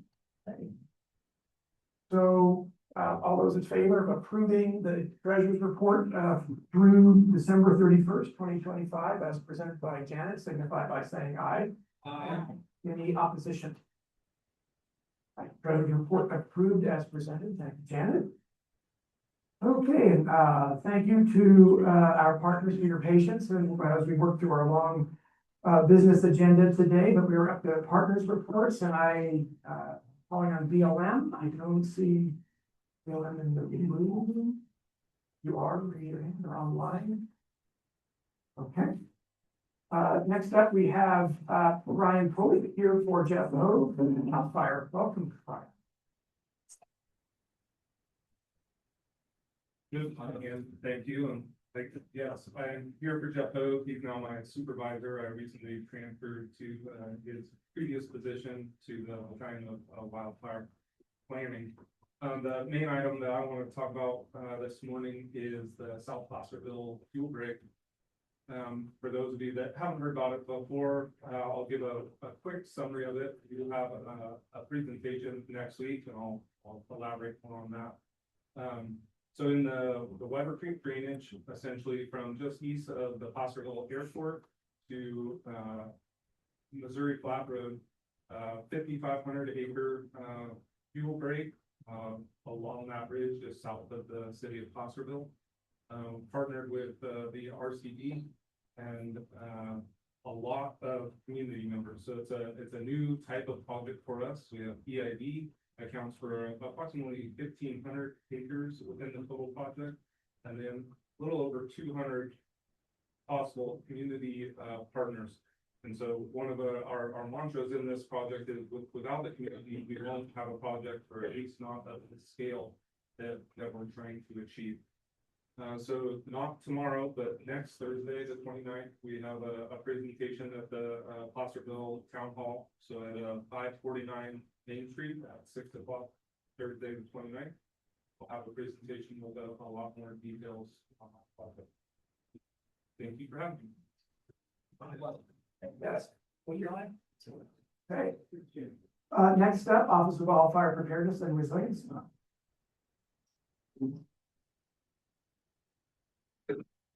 Morning again. Okay, so we are finishing up our annual report from last year, so it has been very busy, but I got some good tidbits of information from that. Just starting out with D-Space, we did 1,730 inspections, and of those, what those were made up of is let me get my words straight. We received 202 complaints in our office, 276 real estate inspections, and 1,010 proactive inspections. So with all the follow-up inspections that were done on those, we completed 1,730 inspections. That's when we only had a full staff of inspectors midway through the year. So we did a lot in, pretty much half of the year. But what's really significant about that, looking at the numbers, I see the numbers all year long, but then when you look at them on a chart at the end of the year, we're not just going out there and doing all of these inspections and, just to do inspections, just to wreak havoc in neighborhoods. We're actually making a difference. We're going out there into these communities that are selected. The compliance rate on the first pass is around 40 to 50%. So that's just, first pass, how many people have got their D space? It's half or less than half. By the time we leave that community a couple months later, the compliance rate is about 90 or more. So in those couple that we haven't gotten to or haven't reached compliance, sometimes it's just the gate that we just cannot get into, or somebody who will not talk to us. But our inspectors are going out there, they are doing these inspections, they're connecting residents with the resources that the Fire Safe Council offers and other community resources, and helping them to know, why this is important and showing them what to do. And they're doing it. The community is doing it. So these inspections really are meaningful, and they're working out in your community. So Firewise, we ended the year with 55 Firewise communities in good standing. That was after the November 21st deadline, so that was a crunch, as some of you know. And so we did get those through, and we're at 55. So as a reminder, the brown bag today will be me. You're just getting all kinds of me today. Just going over the Firewise process. So if your community hasn't become Firewise yet, this is a good opportunity just to see how easy it is.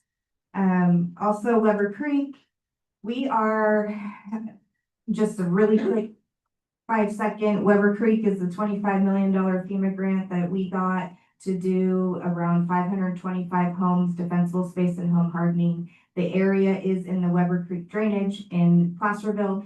Just so happens to border, we share a border with the South Placerville project that Chief Pooley just talked about. That area was identified by the team previously. That project area was identified first, and then we've got CAL FIRE identifying it as a priority project area. We have RCD, who was already in there, identifying that as a priority project area. There's all kinds of good projects happening in that area. We're waiting for, let me get my words again. There's been 74, I think it's 74. I'm looking at Janet, 74 parcels of those 525 have been deemed no issue parcels, meaning that they don't have any environmental problems with them. And so once FEMA approves those 74 parcels, those parcels will have work done on them. So we've gone into contract with a construction management firm. That construction management firm is helping us right now to come up with a pool of qualified contractors so that when FEMA approval comes down, work will start on those homes. So there's a lot of progress on our end being made. Locally and state level, this is a great project. We are just waiting at the federal level. So, but David, that was a request. I know this was a request by you. Okay. So, and then lastly, and probably most excitedly, we have completed the update to the Western El Dorado County Community Wildfire Protection Plan. The final draft is on our website. I encourage you to please look at it. We will be presenting our 2025 annual report to the Board of Supervisors on February 3rd, and we will also be asking them to approve and adopt the CWPP. So just to let you know, I'm sure that Chris will remind everybody also, their board has new format as far as comments.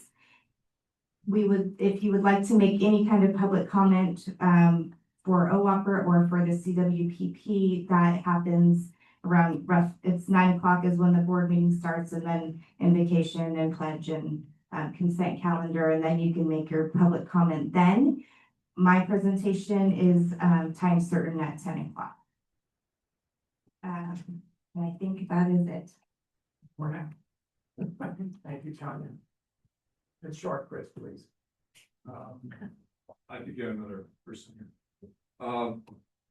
Tanya, related to code enforcement, I've had some questions from people recognizing my background, and they asked me about how code enforcement relates to OWOPR and the integration of the county government in terms of what can happen to an individual if they don't do their defensible space.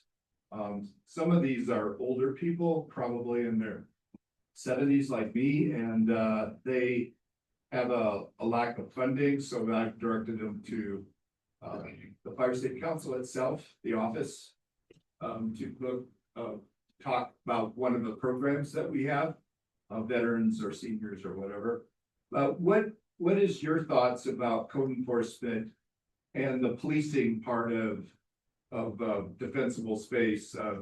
Is that somebody worried about it? Is that something that they just shouldn't be worried about it? So when I said that the Native communities had reached 90 or above compliance rate by the time we left, not one of those properties went into enforcement. That is not our objective by doing these inspections. It is to go out there and to connect residents with the resources and to work with them to reach compliance. Fire safety is the objective. Enforcement is not, collecting fees is not, we're not. That is not the objective. But we have the ability to enforce if there is a property owner who is absolutely not willing to work with us, and who is posing a fire threat to their community. Two quick comments. I've been hearing from folks out there concerning these inspections that some agencies are charging, some agencies are not charging. I just want to put it on your radar that we don't have a consistency throughout our county relative to these real estate inspections, and it's really causing heartache for our realtors out there. The other thing, as far as the public comment, as you heard, you get to make one comment at the beginning of the meeting. You might want to think about sending in written comments. It'd be a lot easier. And the Taxpayers Association has sent in a cure and correct on the matter concerning public comment. Thank you.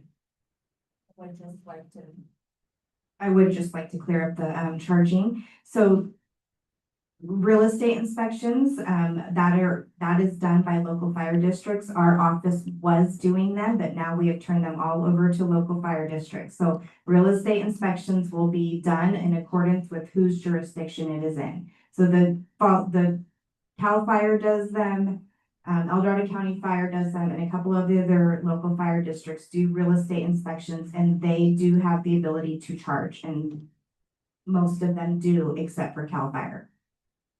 And all that information, just for anybody who's questioning it, is on the OWOPR website, and it makes it very clear.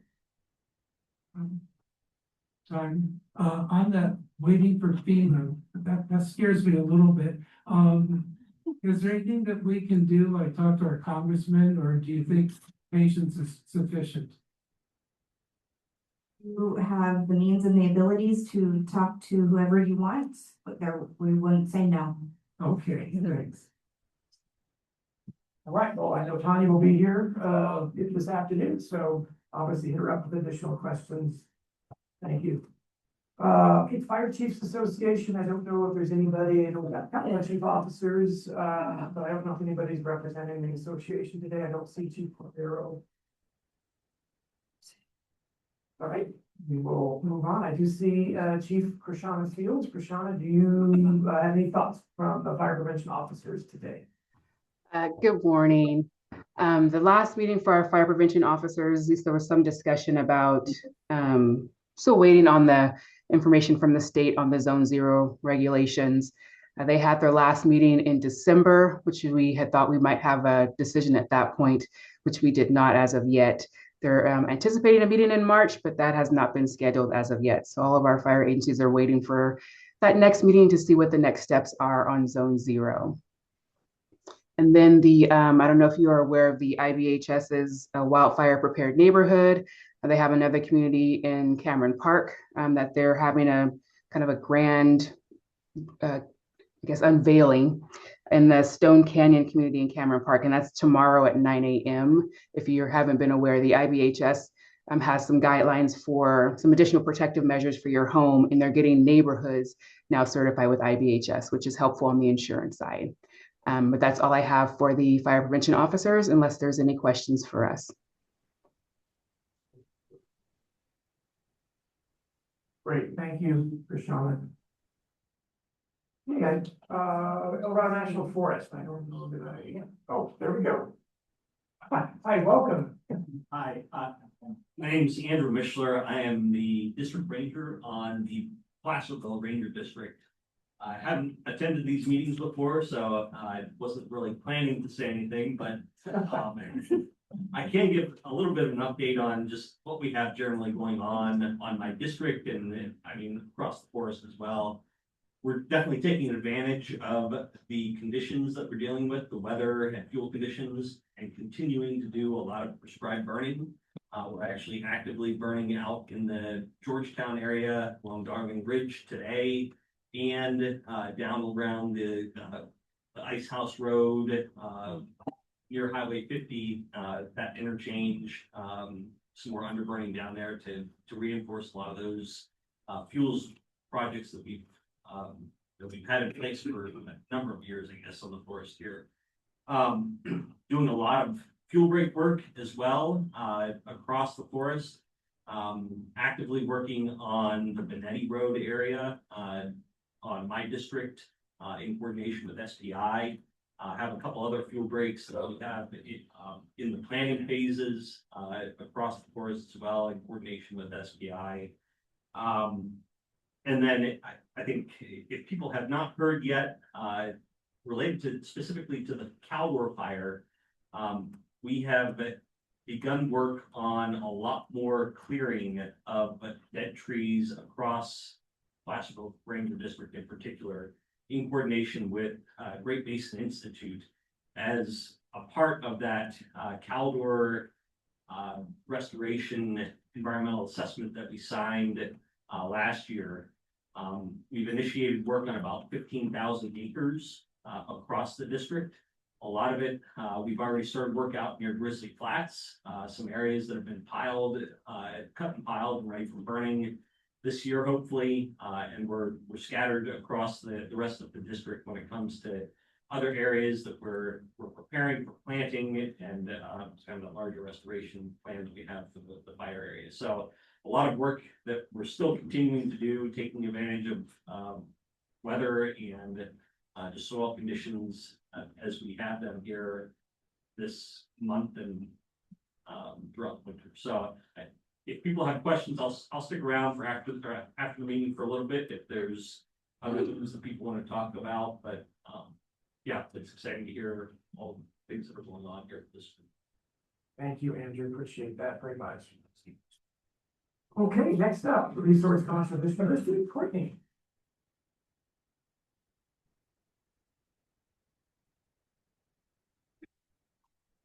Good morning, Courtney Jackson with the Resource Conservation District with a little update on some of the projects that we are working on.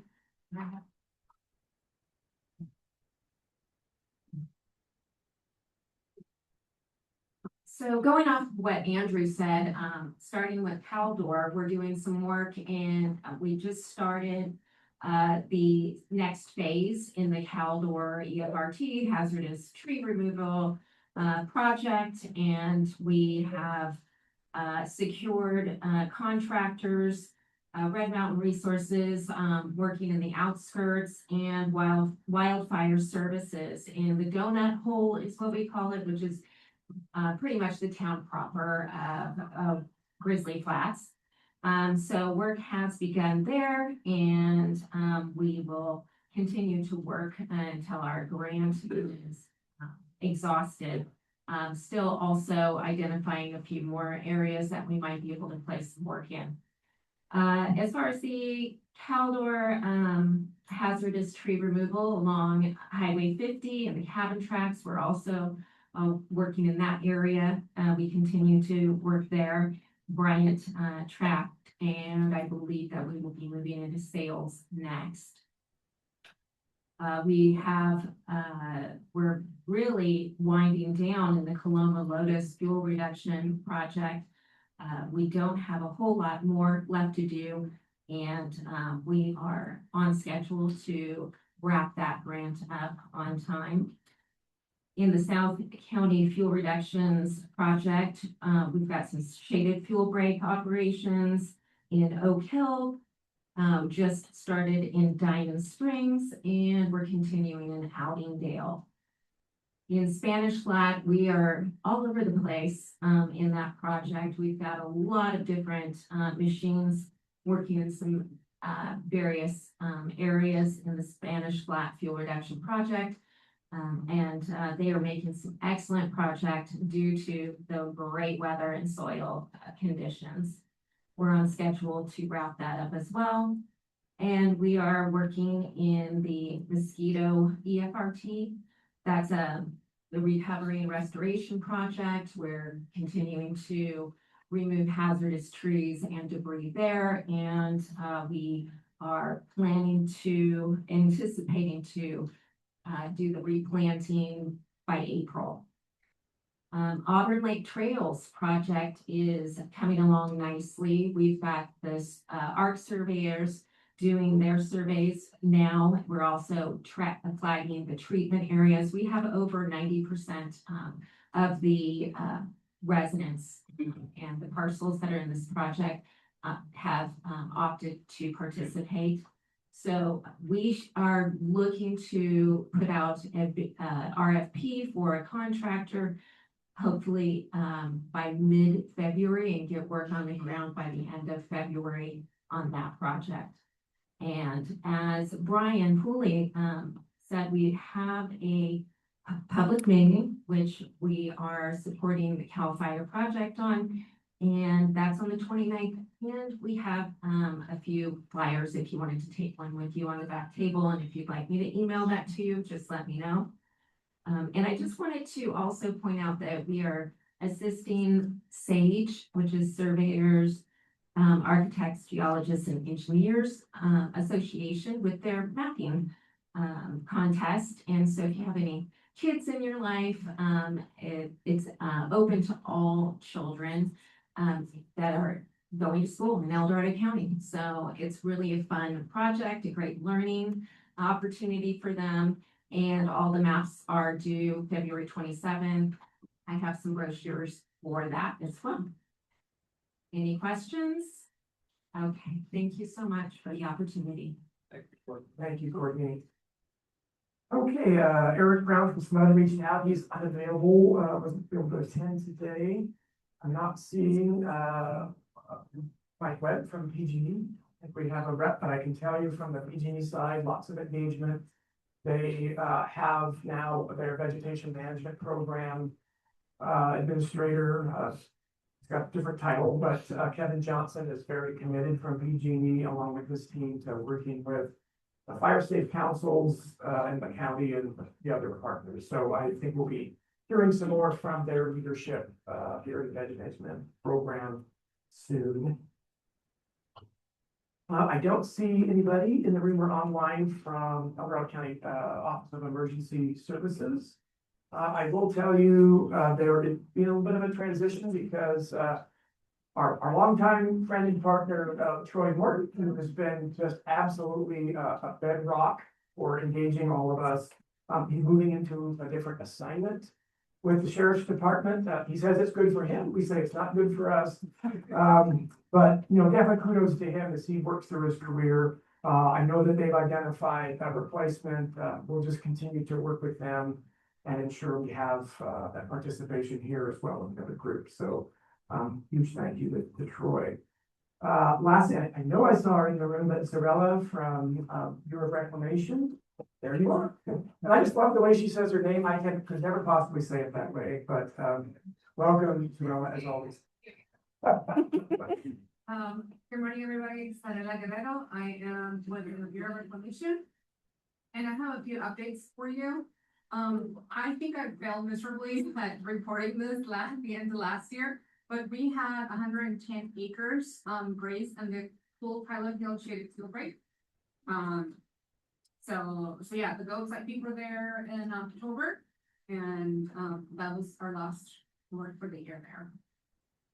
We are coordinated with CAL FIRE to complete some pile burning in the Auburn Lake Trails Shaded Field Break that were left from last year. And we'll be meeting with them soon to sort of like finish up the burn plan and then start running it for signatures. So the work should be coming up soon. Also finishing up the process of setting up an agreement with the California Youth Conservation Corps for crew work on the Folsom Lake Shaded Field Break, and that includes the community of Lake Hills. So I'm gonna start planning soon, like what the work, and as soon as they get the green light to start scheduling the crews, then the work will start happening, and I'll let you all know. We also are planning on introducing goat racing in that community after they finish with the hand crew work, and I'm working on the NEPA, the environmental documents for that. And then I'm also working on a contract to introduce hand crews to several shaded field breaks in, like on your side of the county, but in the greater Auburn, project lands. And again, I'll keep you updated on that. Wow, lots happening, and you're only like part-time in this. Part-time, yeah.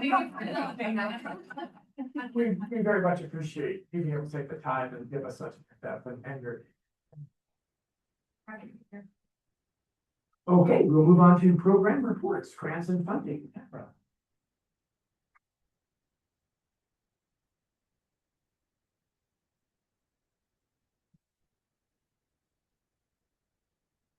Okay, so I sent out an email about this, but in case you missed it, we finally got our advance for the California Fire Safe Council Outreach and Education Grant.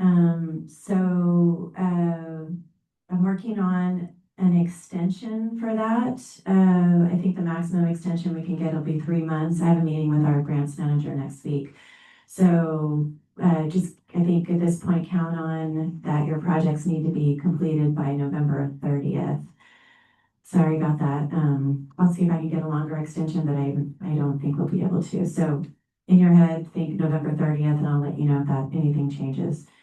If you need a copy of if you are a Fire Safe Council that participated in the grant, or if you don't know if you're a Fire Safe Council who's participated in the grant, contact me. And I'm happy to send you your budget. And if you need to revise your budget, please let me know. We can have a conversation about that. It's a pretty lenient, as long as it fits within outreach and education, whatever you want to revise it to should be fine. Jessica and I had a site visit with CAL FIRE on January 15th. This one was for the hazardous tree program. So Jessica was really great coordinating 5 properties for us to go out with our program manager, Patrick McDaniel from CAL FIRE, to look at the trees that were cut down. So yeah, CAL FIRE's being pretty diligent about their site visits. I can't remember if I announced this last month, or maybe I don't even know if I knew, but we have received 2 CAL FIRE grants in the most recent round. We received $948,500 for the chipping program and $948,640 for a grant in the East Planning area, which was a 361-acre fuel break in the Texas Hill area. And I think that's an example, of kind of what we were talking about earlier. It coincides with the CAL FIRE vegetation management program that they've outlined in that general area. So think it was more likely to be funded because it's kind of connected to a project that they're already doing. So just an example of that. We applied for roughly $75,000 grant from AIM Coco, which is out of Colorado, to support a part-time coordinator for the assessment program and also fund stipends and some money to do outreach for that program as well to get more people to sign up for assessments. And then upcoming, I sent out an email about this. PG&E has opened their annual vegetation fuels management program. They'll give grants of up to $100,000. The deadline is February 13th. If you have a project as a Fire Safe Council, please reach out to me and let's discuss it. As a reminder, if you do not have your own 501c3, you do need to go through an entity that does have a 501c3, whether it's the El Dorado County Fire Safe Council or your HOA or whatever else. But if you want to use the El Dorado County Fire Safe Council's tax exempt status, then you do need to have a conversation with me before you apply to get approval for fiscal sponsorship. And then also, it's, as I put out in my email, it's an extremely tight timeline. So just have a conversation with me about whether your project actually is achievable within the parameters of the grant. So it's only, chances are by the time they decide on the grants, it'll be about 6 months to get the project completely funded or completely completed, completely implemented. It has to be done, I think, by October 15th. They probably won't decide on the grants until April, so you've got roughly 6 months.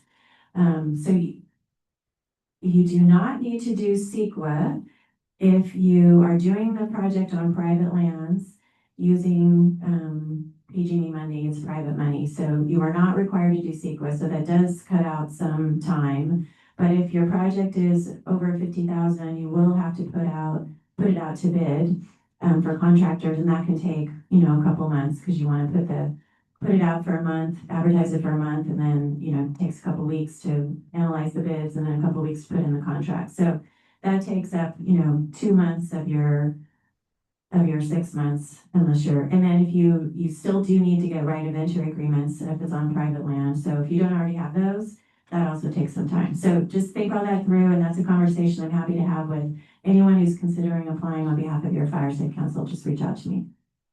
Any questions? No? Okay. Thank you very much, Tamara. And on to Jessica with assistance report. Program report. Hello, everybody.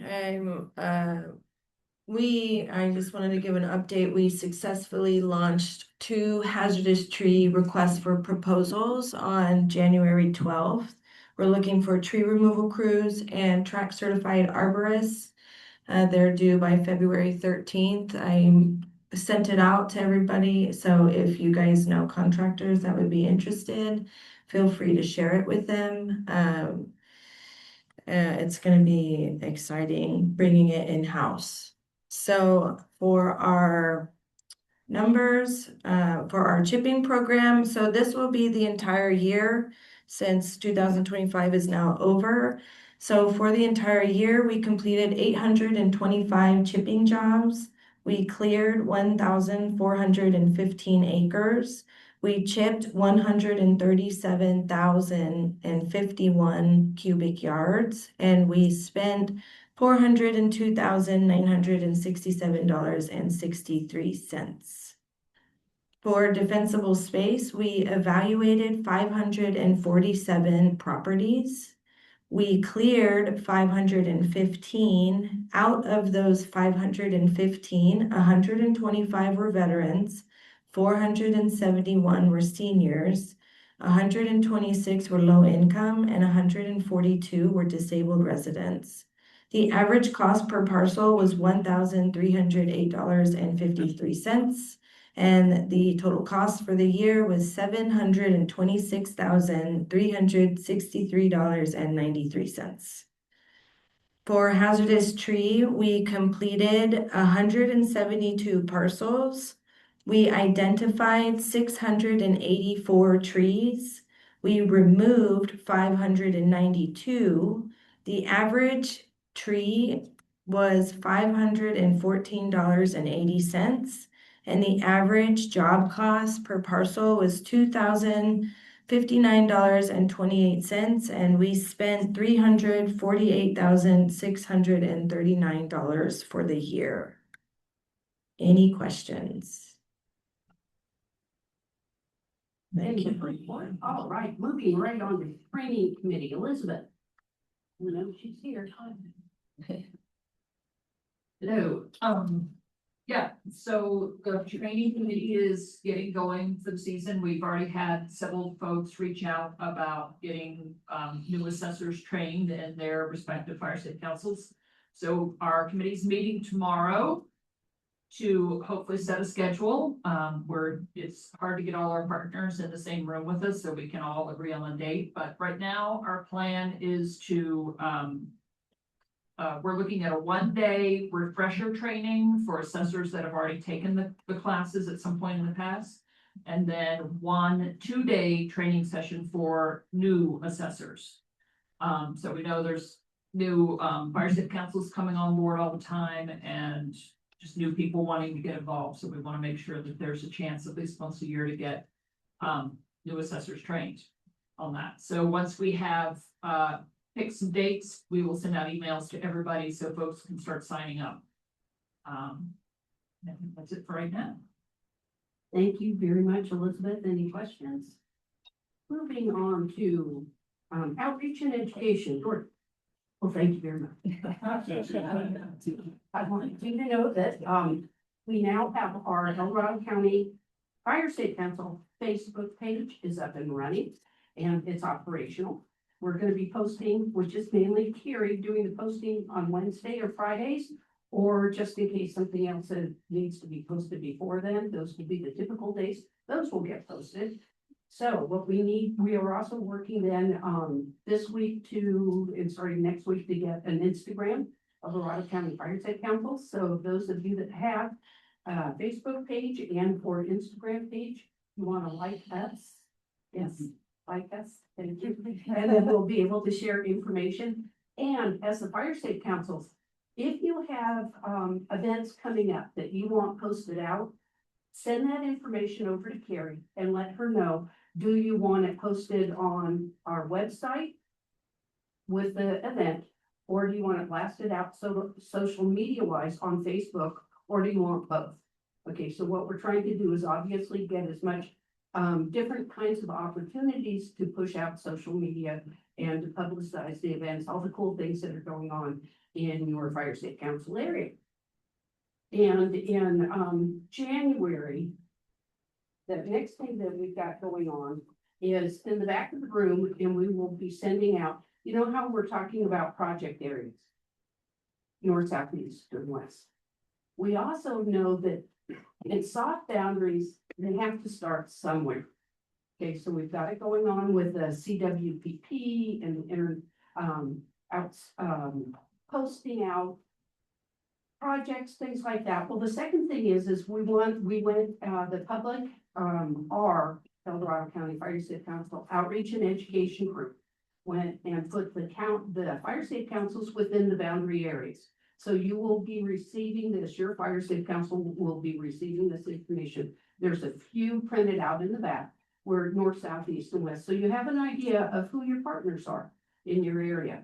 Again, it's fluid and we're starting somewhere to be able to have areas for talking.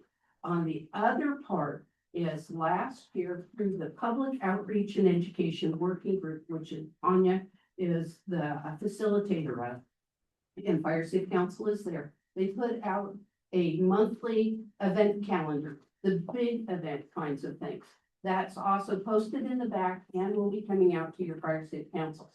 And for instance, we're already starting to know that in April, on April 11th, there's the Wildfire Expo out on the Divide.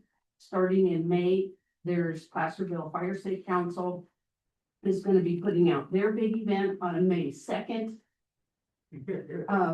There's also the Home and Garden Show between May 1st through 3rd. So as we're looking at two big events that are hosted by other agencies that take up multiple days, is the Home and Garden Show, and as we know, the fair. And thanks to all the work that Alice has done in all the prior years, she was the person working to get volunteers. The idea of having the areas, north, south, east, and west, we know that we've mapped out as to what events are more in your area, so that your area will be able to start to get the volunteers and to hopefully get some different volunteers so that we're getting them educated out there and seeing what new recruits we can have. So we can have both men and women staffing these events. So, awesome. Thank you very much. Inside joke, as I used to word things in an inappropriate way that it was not socially appropriate at this stage of 2026. So I'm starting off new this year. We will also, the education and outreach group will also be working on getting a simple survey out to you, asking what you're doing, but the biggest thing is, what do you need from the El Dorado County Fire Safe Council?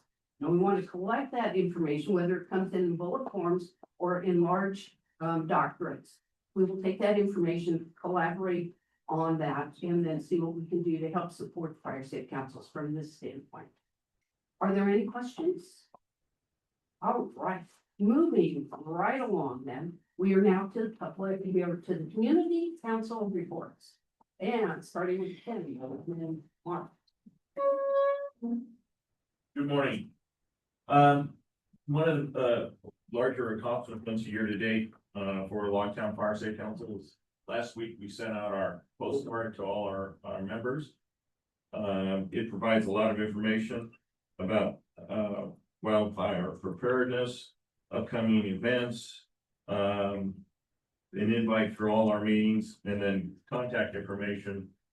Because you can use front and back on these for various agencies. So our goal is that everyone gets it, irregardless if you have a PO box or address. There's some refinement that we're still working on to make that complete, but it's a learning process. This is the second year that we've done this. Prior to that, we sent out a newsletter, but this is we've gotten good results from this. So. That's awesome. Question. Yeah, and then we use a local vendor that ends with press. Oh. That one. So do we. And what, they're wonderful to work. is there a way that you could leave that on the back table for? No. Okay. Yeah, It should be for a small price, right?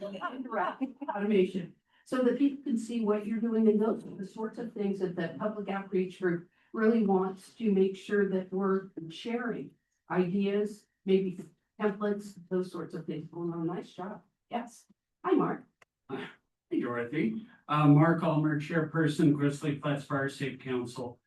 As part of the CWPP process in early 2025, we learned that Grizzly Flats community was designated a two-way in, two-way out community by CAL FIRE. And Grizzly Flats and the surrounding communities only have access to one paved county maintained road to exit the community. The two roads to the east are single lane and marginally maintained by the Forest Service. Nothing maintained here.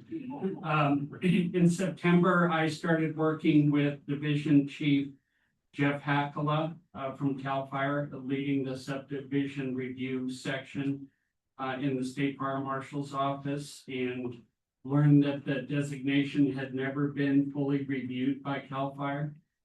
So ultimately, Jeff Hackala conducted an extensive community site visit and review in November of 2025. Besides the one-way in, one-way out designation, the report made non-mandatory recommendations for egress components within the community. Then in December, I spoke in front of the California Department of Forestry and Fire Protection Board of Forestry regarding this issue, and the designation of one way in, one way out was approved. So, it was a good finish line goal there. The designation is important as it will allow the Grizzly Flats Fire Safe Council to be eligible for more grant opportunities that are open to one way in, one way out communities. So add us to the list of one way in, one way out communities. And it has been uploaded onto their CAL FIRE's website in the subdivision review program. So it is there along with the report, and that's all I had. You say that like it's a good thing. It is actually. Thank you very much, Mark. Other fire safe councils? Hassan? Okay. Okay, Denise Stiles from Greenstone Country Fire Safe Council. We submitted our Firewise application annual renewal. We had to put in a 3-year action plan, so all that was approved. And Tamara, I have a question for you, which I didn't ask earlier. You guys are gonna allocate $2,500 to each fire safe council. Did you send? I know you sent an email, I know you talked about this, and I just want to get clear on, is each fire safe council getting a $2,500 allotment to do education, outreach, whatever? I know that there's criteria. There is criteria. It's, the money's coming from Title III. So yes, each fire safe council can, use or apply, or just, let me know what you want to use your $2,500 for, but it does need to fit within the Title III guidelines, which are pretty strict. I'll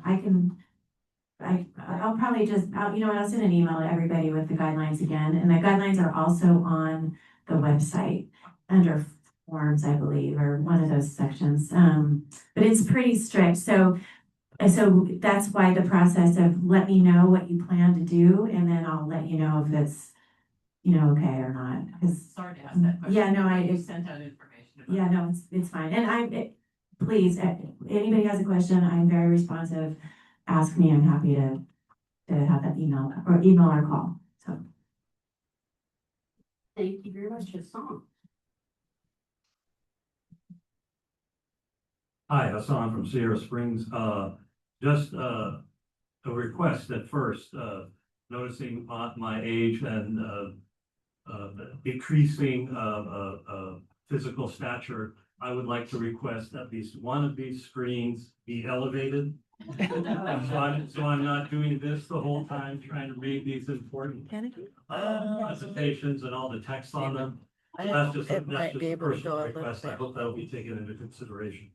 So first thing, we also filed our 3-year and 5-year Firewise community reauthorization, and we succeeded on both.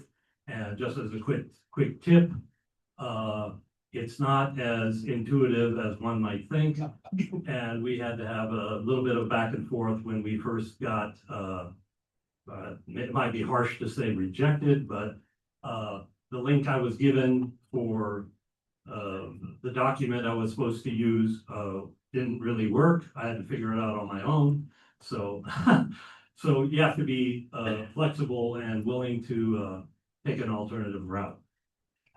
But we did make it, and so we're good for the next few years. Then I have a question. I had gotten a notification of a new document from the California Fire Safe Council, which they're calling Your Guide to Protecting Your Family, Property, and Pets, but it's only an online link. I don't know if any of you heard.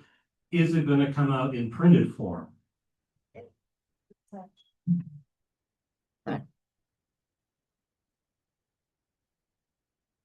When you go to the link, you put in your information for a download, for a copy to download, but I think there is a box that you can check if you want it sent to you in print form.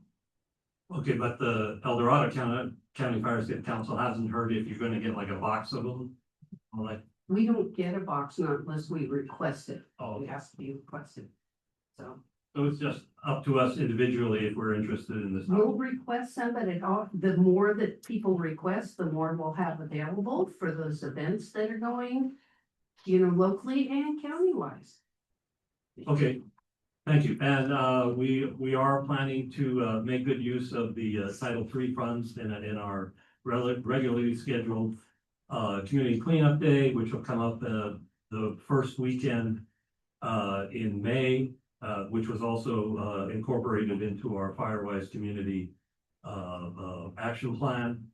And then if anybody's interested, I would really encourage you to go to the United Policyholders website and sign up for their RAP meeting notifications. It is unending plethora of information. And if anybody's interested, I can give you a hot off the wires update to what's going on with all the different inputs that's going to the Board of Forestry about the regulations that are supposed to come out, but I won't take up your time today. Thanks. Thank you, Hassan. As you see those things or certain links to any of us all working together, we can send that information into Carrie. Thank you, Carrie. And be able to post it out on our social media and or put on our website. That's why we've set up these structures going on. So for all of us, in case one Fire Safe Council doesn't see it, that's what we want to help each other. Yeah, so by the way, I'm just guessing at this, is that I've subscribed to Facebook to the different sources of information, including OWOPR and their AI flagged me. I didn't ask for this, it just sent it to me anyway. And so the more on Facebook that you follow, the more they'll track you. I don't know if that's scary or not. But they know where you live, right? Yes. It's called an algorithm. Tamara Johnston, Georgetown Divide Fire Safe Council. So we're in the midst of planning for our Divide Wildfire Expo, which will be on April 11th. We're going to have lots of good speakers, and we're doing a kind of expo with different organizations, but also vendors that provide fire-related services and products. So that'll be on April 11th. And then on January 31st, we are collaborating with Garden Valley Fire, the Prescribed Burn Association, the RCD, and American River Conservancy to burn some piles, large burn piles at the Lewis Ranch in Greenwood, which is owned by American River Conservancy or managed. I don't know if they own it, but they manage it. So if you're interested in kind of learning how to burn piles, big piles, or if you just want to come burn some stuff, we're seeing it as a kind of cross collaboration with the other organizations so that we can maybe, cross recruit volunteers and get people more involved. So anyway, I think it's going to be fun. So I'll ask Carrie to send out the flyer about it. You do have to register in advance, and wear like reasonable clothing. It's also a potluck. So I think it'll be really fun. So I'll put it out there. Thank you, Tamara. Any other Fire Safe Councils? And I know Janet. Thank you. We have elections that come up annually for the executive board members. And I wanted to give you all notice now that I will not be running for the treasurer position in June. Unfortunately, I have some family health issues that are going to require my time. It's not my intention to walk away, and I didn't want to have this discussion before we had the other discussion. I didn't want you to think I was holding it over your head. But my husband has some health issues that are going to require me to spend my time there. I'm not going to walk away in terms of, I want to make sure that this automation project gets done appropriately, and I don't want to leave that for somebody else to get into. And I'm also going to be there for whoever is that person with the will of the board that's elected in July. I'm happy to stay and get the new treasurer all on board. It's not my intention to walk away, but I do have to not do this position full time. So I wanted to put that out there. If there is anybody who is interested in the treasurer's position, please send them my way. I'd love to talk to them. It has been a pleasure for me to do this and to know all of you. It's not was not my intention to walk away at this point in time, but it is the appropriate thing to do, so. Thank you, and I'll chat with all of you later.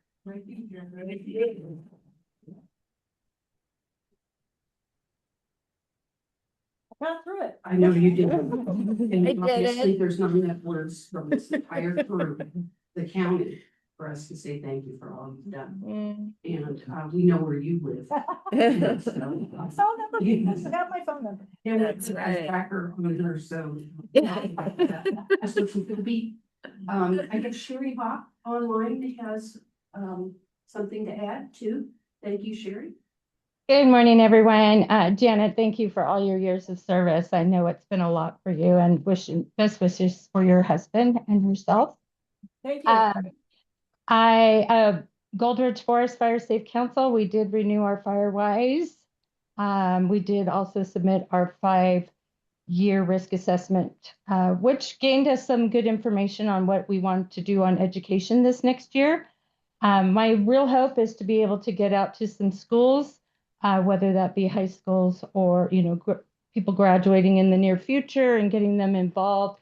And also thinking about elementary schools, because they're really good about bugging their parents about things that need to be done. And they can be helpful too. So also we'll be working in collaboration with CDAP, that's Pollock Pines Community Economic Development team, and they do a Hands Across Pollock Pines. We are going to be doing the green waste portion of that and have green waste dumpster, hopefully in 2 locations, so we can get a better outreach for that. And that'll be in May, date to be determined. Thank you so much, everyone. Great, thank you. Are there any other fire safe councils that are online? Jessica, I can't see the online people. Nobody else is raising their hand. She's okay. Nobody else online. As a quick reminder, back in the back is a new standard. Will be a forms box. And so to pick up flyers or other things that your fire safe councils need, if you're seeing that we don't have it in the box, yes, it's the black box in the back. If we don't have the forms here, please let Carrie know, and we'll make sure that they get put in the box and they're brought here, just as a little extra convenience for the fire safe councils. Okay, and with that, then that will be the end of community council and on to public comment. Yes, Alice. I'm speaking on behalf of the California Native Plant Society, actually. And as everybody's doing their fuel breaks, of course, it really looks wonderful afterwards and everything looks like it's just fabulous. But I want to remind everybody that's a critical part of, as we're asking for grants and as we're finishing our projects, that we monitor for invasive weeds, which can end up making things worse than it was before. So just reminding everybody to include that in your grant work and such. Thank you. Good reminder, Alice. And if Alice, you have any extra information or one-pagers that we could push out, social media, I know that would be very helpful for all of us. Any other public comments?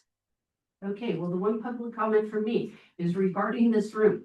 If we can have some help, we're going to have our brown bags starting at, say, 12:45, just about 35 minutes. We're going to have the tables in kind of a square position up in the front, the tables in the back. If people can help us put those away, that would be awesome. Chairs get stacked in stacks of 8, and then we push them over to there. So other than that, Happy New Year. We're off to a great start, I think, and welcome Happy Valley. We're looking forward to seeing where this goes. Thank you. Okay, take care. Oh, wait a minute. There's you. Good of the order. Has to go to the order. I'm sorry, I don't mean to keep everybody, but I have a couple things. First of all, I have a question. I have a homeowner out in Texas Hill that owns some property. She's a widow. She doesn't have a lot of money. Her insurance company came to her and did an inspection, wrote some things up. She took care of it. Then they sent her a letter and said, oh, by the way, we didn't tell you, but you got to do something about your canopies of your trees, right? Well, they're oak trees, and so they it's not the same. So I got a hold of CAL FIRE. CAL FIRE came out, and I asked them, I said, would you do a full inspection of her property? Because if they do that, the oak trees are fine. And then she could send a clearance fire clearance to her insurance company and say, hey, CAL FIRE came out and did that. Well, they came out, everything was fine with the exception of she has a fair amount of area where she has duff and leaves over 3 inches. And it's a legitimate thing within 100 feet. So that's what she was written for. She called a company, a landscaper, to come out and see what he would charge to just take the leaves out of there and get them out of there, $5,000. So I told her, I said, let me help. I was wondering, and as far as I'm concerned, you know, maybe there could be a magic lightning strike out there or something, but, not kidding.